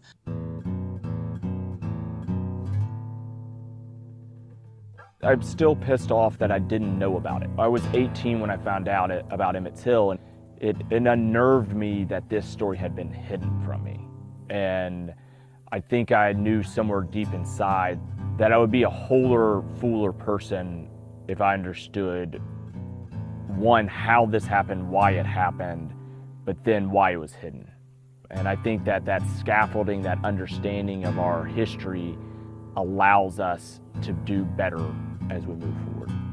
2 white men kidnap a black child in the middle of the night, and they get so afraid of that black child that they have to destroy him. What are we Mississippians so afraid of? What's the answer to that? I think they were afraid that he was equal to them. 2 men were on trial, but we know there's at least 7 people involved in this murder. And the murderer's version is what got told. And the way they tell it is full of lies. They say that Emmett Till wasn't scared, that he wouldn't back down, which is why they had to kill him. Of course he's scared. He's in the middle of the dark. He's not from this area. He's been kidnapped. Of course he's scared. We have brought it out of the darkness into the light. It got its start in the belly of hatred. Ultimately a place of forgiveness, a place of brightness, a place of commemorating and hearing the truth. When you stand in these spaces, you cannot resist the empathy, the sovereignty, the hopelessness, but the hope. The hope I would never, and I hope that my child would never experience. And it's that hope that will carry us through when you can stand in this space and you can feel all of this and you can take all of this in and you can understand it. You don't want it for your child.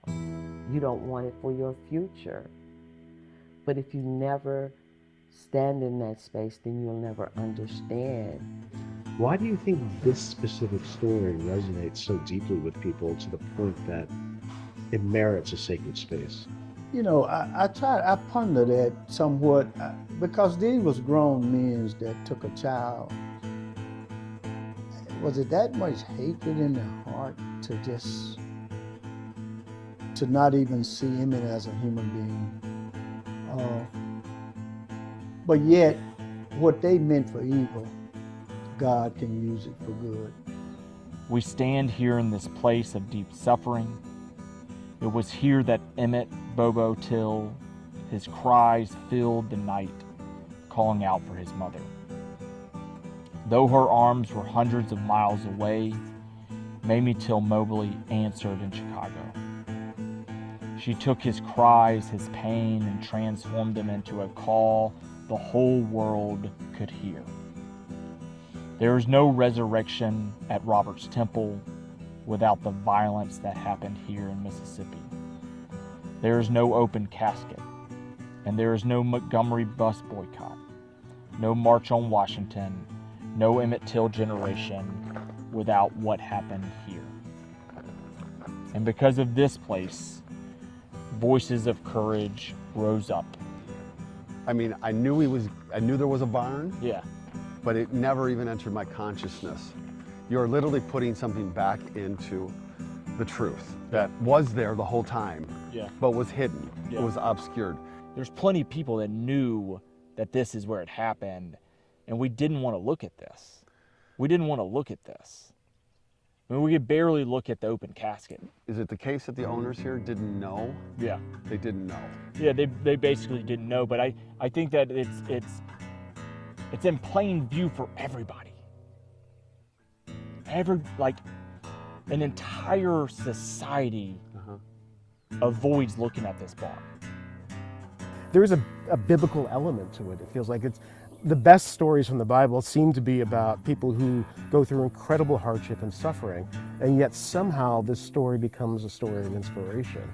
And that has happened here at Emmett Till, it feels like, and you've been part of that story. Yeah, and I think we don't want to face the suffering.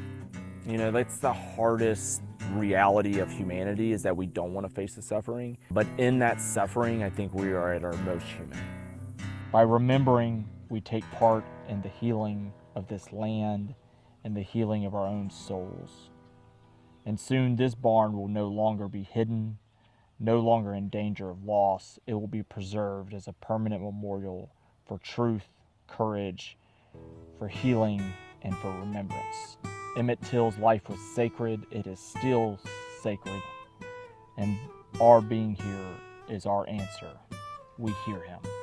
The narrative that so many people taught, you know, Rosa Parks sitting down and Dr. King standing up and then we're all free, it lacks the motivation of why Rosa and King would do what they did. And they do it because they hear the story from Dr. T.R.M. Howard, who's in Mount Bayou, 10 miles from this site, and comes and tells them about the barn. Not just a barn. It is a place where Emmett blood was shedded.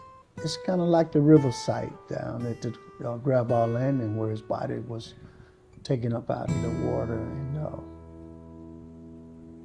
when you go and visit that site, it's moving because of what took place. What difference will this barn make to the story that you tell once you have possession of it?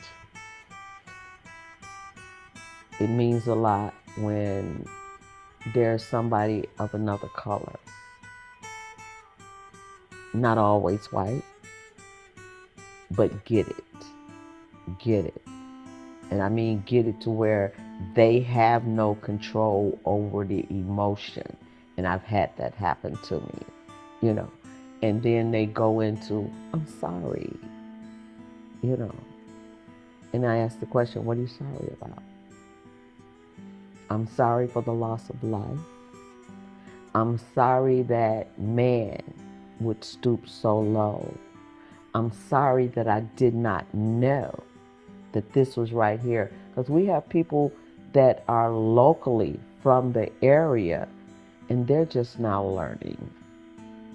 When I first got here, one of the historical markers was shot so many times at this site that you couldn't read the writing. And I wasn't in the position to try to figure out how to replace it then. But we kept on telling our story, we kept on growing our base, and that would allow us to take that next step. And that base is something that most people wouldn't grasp as possible. Yeah. You've got Republicans, Democrats, poor white people, poor black people, plantation owners. Yeah. How do you convince them all? Morgan Freeman, Shonda Rhimes, like famous people too. Jerome Little. How do you convince them all to align around a singular narrative that does get this broad base of people to sign on? How do you do that? I think this is a story that a lot of folks can get behind. Like, I think it takes.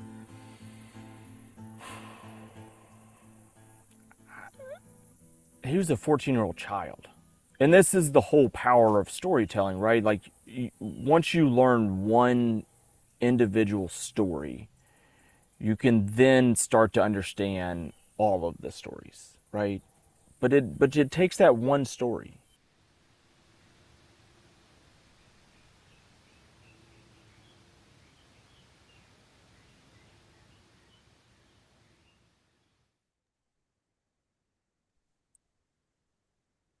Wow.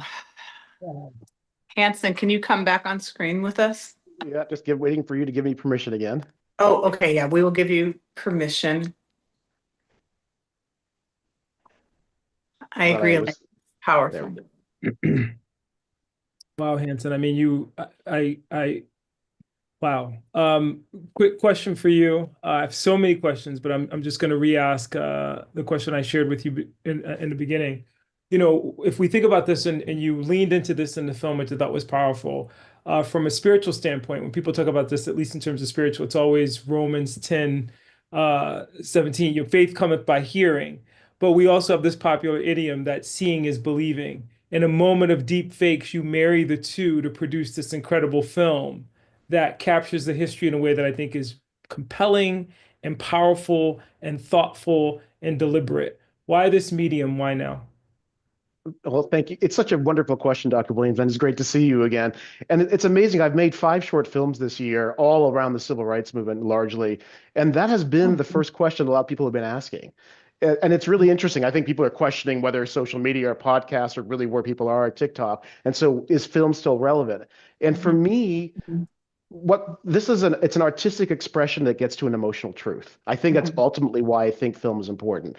And a short film is especially important because you leverage a creative constraint to get to the heart of the matter. And in this film, to me, this is a sacred story. It's a sacred place and a sacred story, and it has to reflect that with both the respect and gravitas as well as emotion that comes with it. So that's why I felt that film was the best way to convey this, because you want people to emotionally resonate with it well beyond something they would see on TikTok or read in an essay.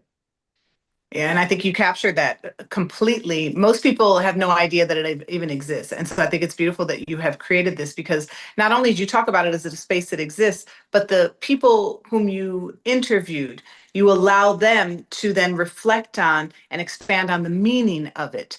Because not everybody understands even, why would we even go and see this barn? Why do we need to know anything about it? But I think the people that you chose, the questions you asked them, and the ways that they presented what they have to say tells us why it is that this becomes this kind of sacred space that is worthy of memorialization in the way that Tiffany Tolbert is doing her work. Really quick, before we get to Patrick, who is at the barn right now, when you set out to make this film, did you walk away feeling differently about the space than you entered it? What were your expectations and what did you walk away with? Absolutely. I mean, for me, the Emmett Till story at its heart is a horrific story. It's a negative story compared to, say, what happened in Selma and the crossing of a bridge.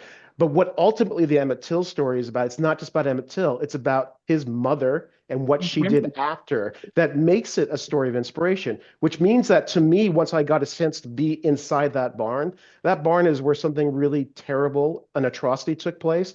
But it's also a sacred space in the way that, say, Anne Frank's house in Amsterdam is a sacred space where we learn from, we heal from it. And to me, that's what I took away from it. So I felt very differently about the Emmett Till story once I get a chance to be in that space and really breathe that air and understand it all. Thank you. So last question, people want to know how they can find it. I mean, they can watch it on this recording, but yeah. Well, we'll see if I can. I'll post the Vimeo link directly, which it's now unlisted. It's public, but it's not listed. But you can also just go to wecrossthebridge.com, and there's a series of films there, 5 films, and it's one of those films. But I'll make it more obvious in the chat. Wonderful. Well, it's late there in Edinburgh, so thank you for joining us. It's great to see you both. Thank you, Dr. Williams and Dr. Scott. Bye, Hanson Hussein. Thank you. Bye-bye. Wow, Dr. Williams. What a day, huh? What a day. It's incredible being in space with you today, Dr. Scott. What an incredible day. And rethinking this as well, Dr. Williams. Very, very, I feel empowered. I feel uplifted. I do too. And, you know, I thank you for being here.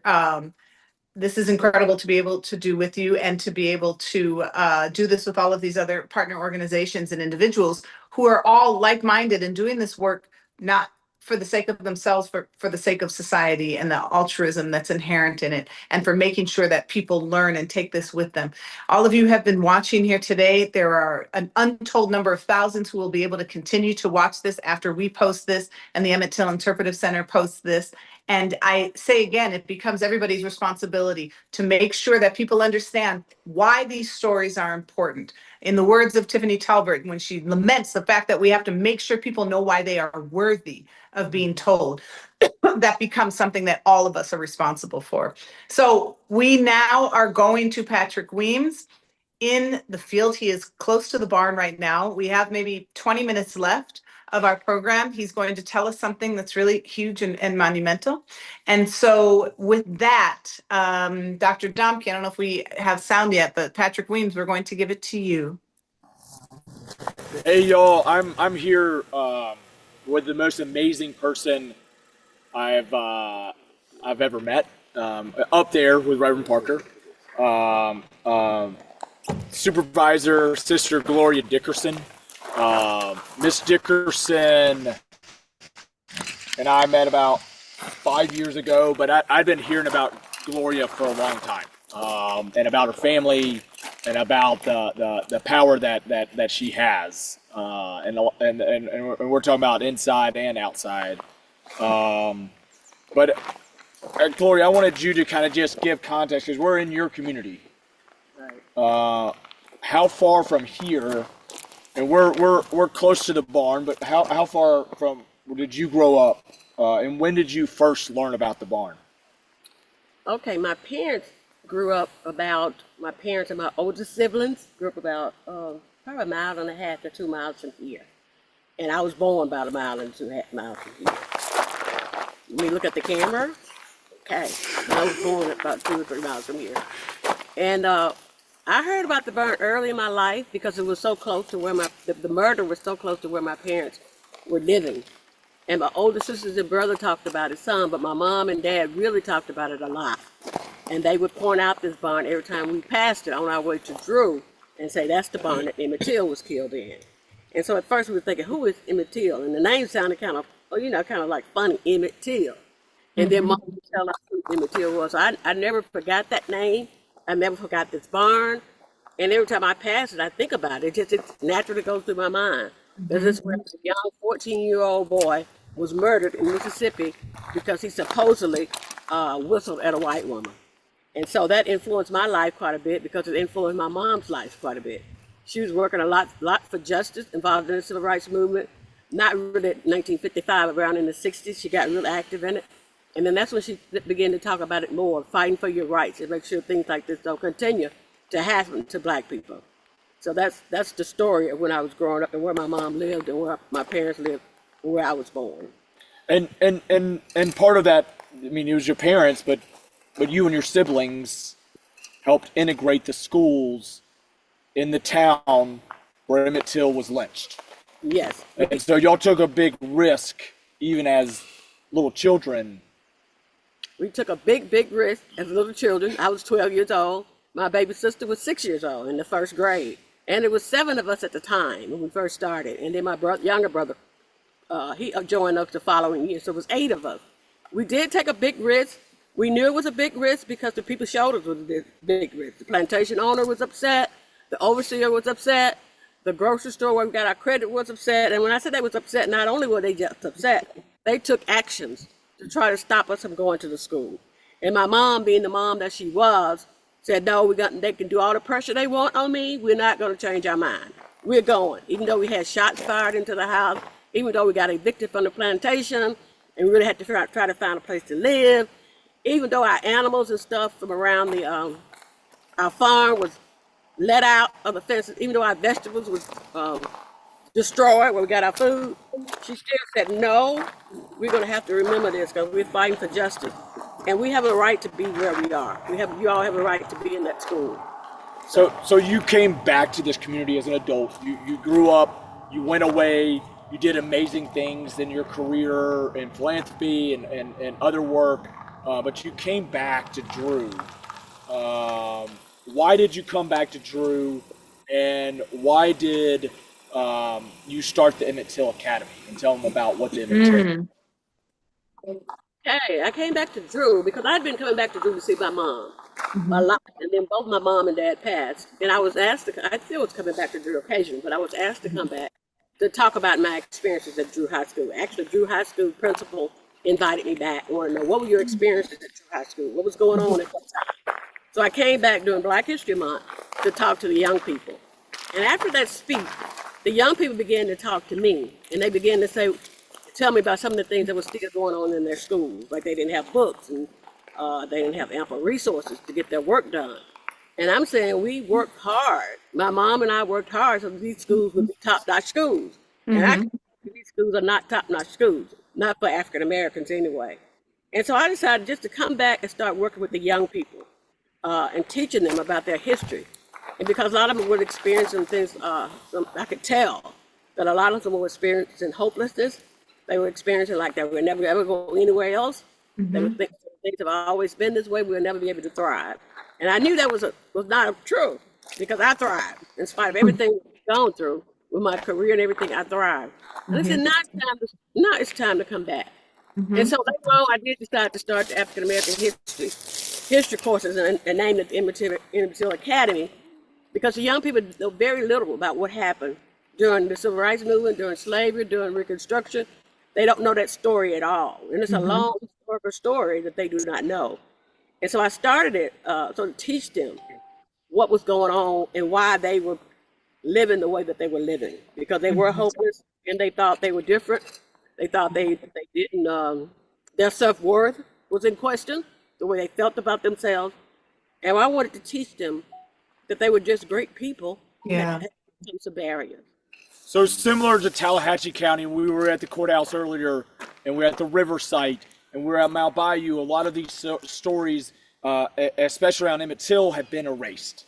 And it took 50 years of silence before Tallahatchie County was able to publicly apologize on the front steps of the courthouse.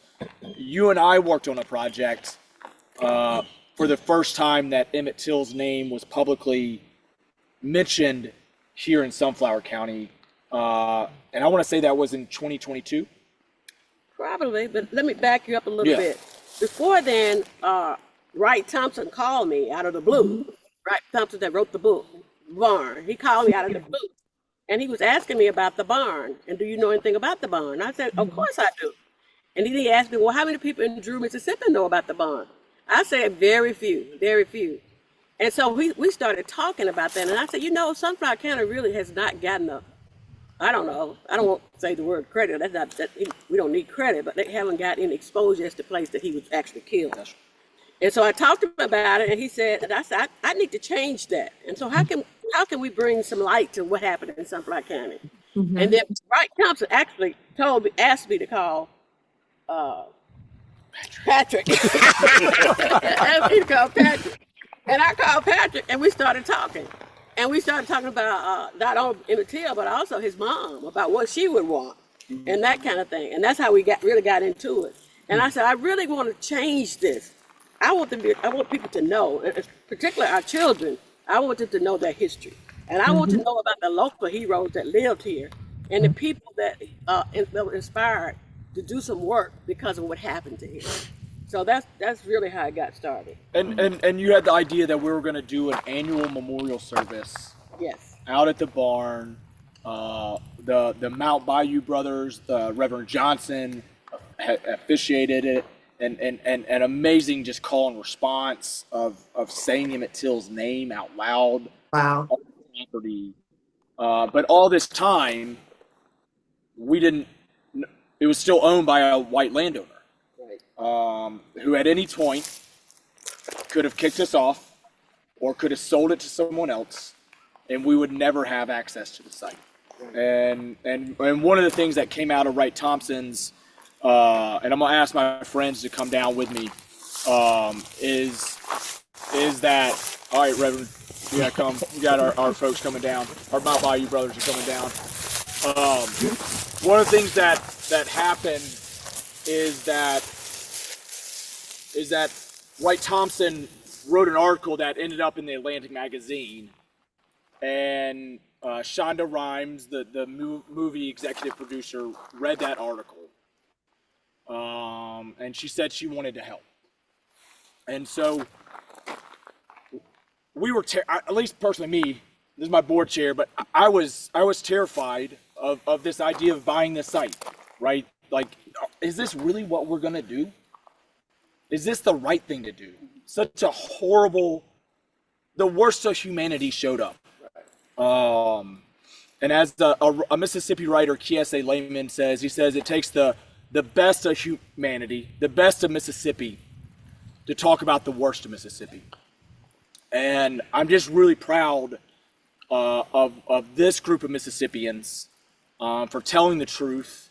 And we can announce today that the barn where Emmett Till was lynched and killed is now going to be preserved as a sacred site, as sacred and as honorable as we can, to make sure this story is never erased again.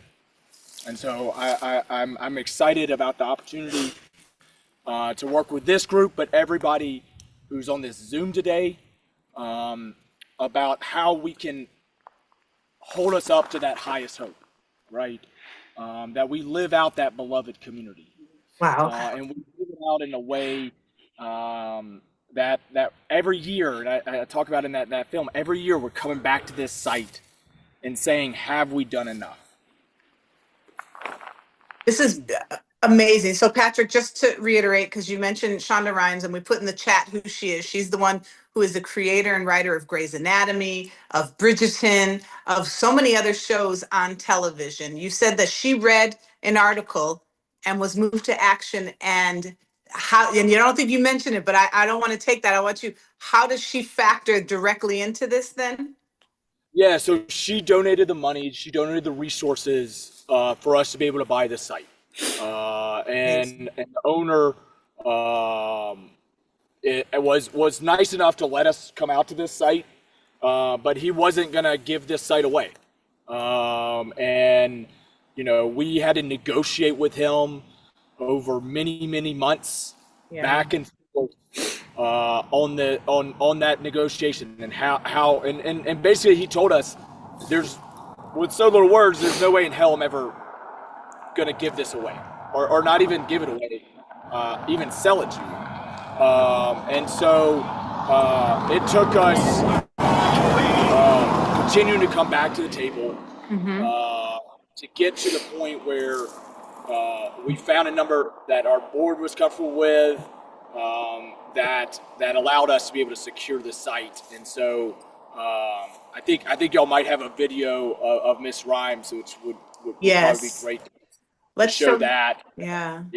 I just want to let you know you're getting a lot of hearts and a lot of love in the chat right now. So People are really, really happy. They said it's moving. They're in tears. They're thankful. So I just wanted to share that with you all because you can't see the chat. So we're going to show the video from Shonda Rhimes. It's about a 90-second video. And then we're going to come back and talk to all of you more about what this means and why you did this.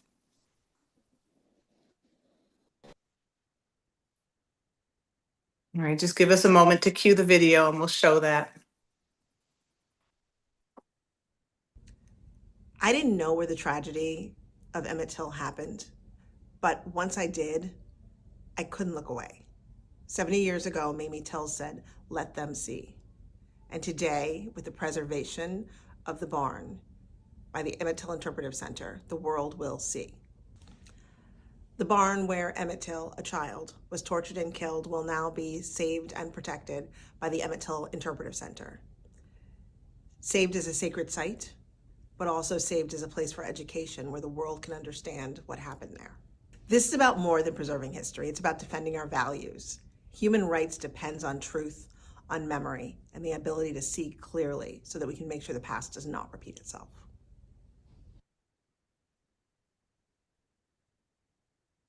All right. So Dr. Williams and I are going to ask you a few questions. Why?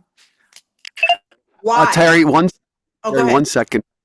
We'd like to just turn the camera onto the barn for 1 minute. Let's do Okay? it. Let's have a Just moment. by itself, and then they will walk back into the camera for you to ask the questions, okay? That sounds wonderful.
Right. I know Dr. Williams has a question he wants to ask, but before he asks that, I just want to say, still, again, more love and gratitude coming through the chat for what you all are doing. And I'll turn it over to my friend, Dr. Williams. The chat is amazing right now, Dr. Scott. I'm so appreciative for this moment. I have so many thoughts going through my head, but I think I need to say this to everyone who's been on this journey with us today, to the various partners who've been part of this work. You know, Shonda Rhimes is a hero, not just for donating the resources or leveraging the vast cultural reach of her work, but for understanding that storytelling can be a form of liberation. And her contributions matter deeply. But let's be clear, so do yours. None of this happens because of one person. It takes a village, and we are the village. The Institute of Common Power makes that so powerfully true and visible in so many ways. The work of Patrick Weems and the work of the Emmett Till Interpretive Center and the work of the Maryland Lynching Memorial. But the reality is it takes the activists who refuse to stop pushing, the griots who hold memories, the educators who tell the truth, even when it's unpopular, the filmmakers who make us see, the preachers who speak to our souls, even community members who show up with conviction. So we each have a part in this, and each of you is a thread in this larger tapestry of justice. When we weave those threads together, courage, creativity, scholarship, faith, and action, we build something stronger than any moment or crisis. We build a future worthy of our children. And I am so grateful today to be a part of this teaching, because this is the thing that people will look back on, and they won't necessarily remember the Tiffany Tolbert or the Terry Ann Scott or the Patrick Weems or the Jessica James, but they'll see that barn and they'll understand this history and they'll then embrace that legacy with what matters most is the blueprint and the testimony and the anchor and the work that the Johnson brothers and others have done. So I just want to celebrate you. I wish I had a question, but all I have right now in my heart is thanks and gratitude for all of you and all that you've done. Thank you. Thank you. Do you want You to know, take it? And then that have was everybody- beautiful, Dr. Williams. Thank you for that. That captured the essence of this exactly. And I think what we can do, because you're right, it's less about the questions that we have, but about looking at all of you standing there, Mr. and Mr. Johnson, Ms. Dickerson, Ms. James, Reverend Williams, Mr. Weems. Why was this important to you? What do you want people here who are on the call right now and the thousands of people who are going to watch this in replay as we post it? What do you want them to know about why this is important? I think we should pass either to Gloria or to Reverend Williams. I'll go. Go ahead. Go ahead. Well, I think it's important because I really believe that we really need to, we talk about storytelling, and the storytelling usually with adults. And we really need to tell these stories to our young people, the children who are growing up now. We're losing our story, and they're talking about banning books and not teaching African American history, and not letting our young people know where they come from, what their ancestors went through. And they seem to be hopeless because they don't know where all this comes from. So we really need to focus on our youth, our children, teach them, and not be bothered about what somebody else won't do. If you're a community leader, then you can teach it in the community, teach it to your community, teach it to your children. But it's very, very important that we do not leave the youth out of the storytelling and get them involved in it, get them to the point where they can start to tell the story. So that when we're no longer here, they can carry that story forward. And that's why I think it's important. And also, I think it helps in the healing of people. People begin to think, oh, okay, I'm fine. I'm not just, at a loss because of the color of my skin. There's some reasons why my economic conditions are the way they are. So give them some hope and also some healing is inside of the story as well. It's beautiful, Ms. Dickerson. Thank you. Reverend Williams? Thank you, Gloria. Let me say, I'm just sitting here standing here thinking about 70 years, and this barn is still preserved. But I want to say, first of all, this is more than a barn. This is a sacred space. It's a place of reverence. As Ms. Dickerson just said, we are steward of this. So it is our responsibility to make sure our young people learn and know and be a part of the preservation and the memorialization of this work. And this is sacred space. Wright Thompson said something the other day in a conversation talking about the blood in the dirt of the barn. And it just triggered something in my spirit.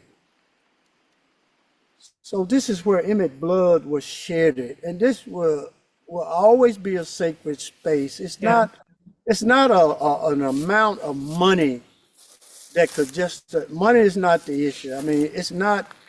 Sometimes people say, "Well, it's just a barn." It's more than a barn. Yeah. It is a sacred space, and I'm grateful that we are at this space and at this time where it's just the beginning of a place of healing. And I just want to say, those of us who are involved in this work, steward of this work, we're all wounded healers. We're wounded, but we're healed. Yeah. And this is the place to celebrate a portion of this healing. That's beautiful. And Patrick, when we talked the other day, you said something I think is really important, and we mentioned it in the chat. But for those of us who watch this after the fact, and so they don't get to see the chat, I wanted to repeat it. Because for anyone who says, well, why? You said something really powerful. We see a narrative that is being shifted on a national level, where they are erasing truth, creating an alternate narrative that is not real. When we have an opportunity to control the narrative and to make sure that truth comes out, we have to seize that opportunity. Otherwise, some white supremacist group or some nationalist group could come in and take the barn and change the narrative. And you said that, and I thought that was so powerful. So I wanted to see if you wanted to speak to that right now. Yeah, I mean, I think that was when we were going back and forth on whether we should do this or not. And again, this was not like a we sat around the board table and we said, "Oh, well, let's just go. This is what we're going to do," because this is an awful sight, and I've talked to a lot of people who said their first inclination was when they heard about it is just to burn it down, just burn it down. But we know this site can do more as a historic site than as a just ashes. And the idea that this could be sold to a white supremacist group, and it's not far fetched, right? When we put our historical sites at the river site, the first time after we put a bulletproof marker up, a white supremacist group came out there to do a propaganda video. That we get to tell our own story, right? And this barn exists in 1955. It exists right now, but it exists in the future. And what is the future that we want to create? Beautifully said. This is unbelievable. And it's a story that is just at the beginning. So we've been here for 4 hours, which have zipped Terry, by. we got 3 more folks who we're gonna share everybody, okay? Okay. Yeah, Miss Jessie is next. Yes. No, I wasn't going to close out. I just wanted to say, go ahead, Miss James. Okay. There's power in this work, and I'm standing here. I hear the chains breaking. I hear the chains of not being able to tell the story in your home, not being able to discuss. Those chains are falling away. There is power within each and every one of us. And this barn represents that power to break every chain of injustice, of lack of knowledge, of pride, and to do more work. The chains are breaking. Beautifully stated. Well, you know what? I just want to offer something that you just said about the narrative. I was thinking about that before you said it. National narrative has to be changed, and I think that we have to continue to work because we have to change people's perspective on actually who we are. Now, I believe that the most courageous people or the best qualities of human existence is the people who had to fight uphill, who had to always fight and stand up and say we're human, and say that we matter, and say that you're not going to continue to treat us the way you have been. And so we have to continue that and change that narrative in the country, so that other people can look at that and also stand up and continue to walk ahead and do things that are that pull us forward.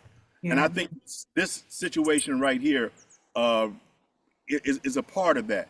If you remember people during the civil rights movement, the people that walked across the bridge, or the Million Man March, or those types of things, those people got together and said, we're not taking this.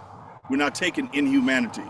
And so this is what this represents to us, that we're here, and we're the ones that have to be the stewards of this story. So this is just something that takes us forward, I believe. Absolutely beautiful. Mr. Johnson?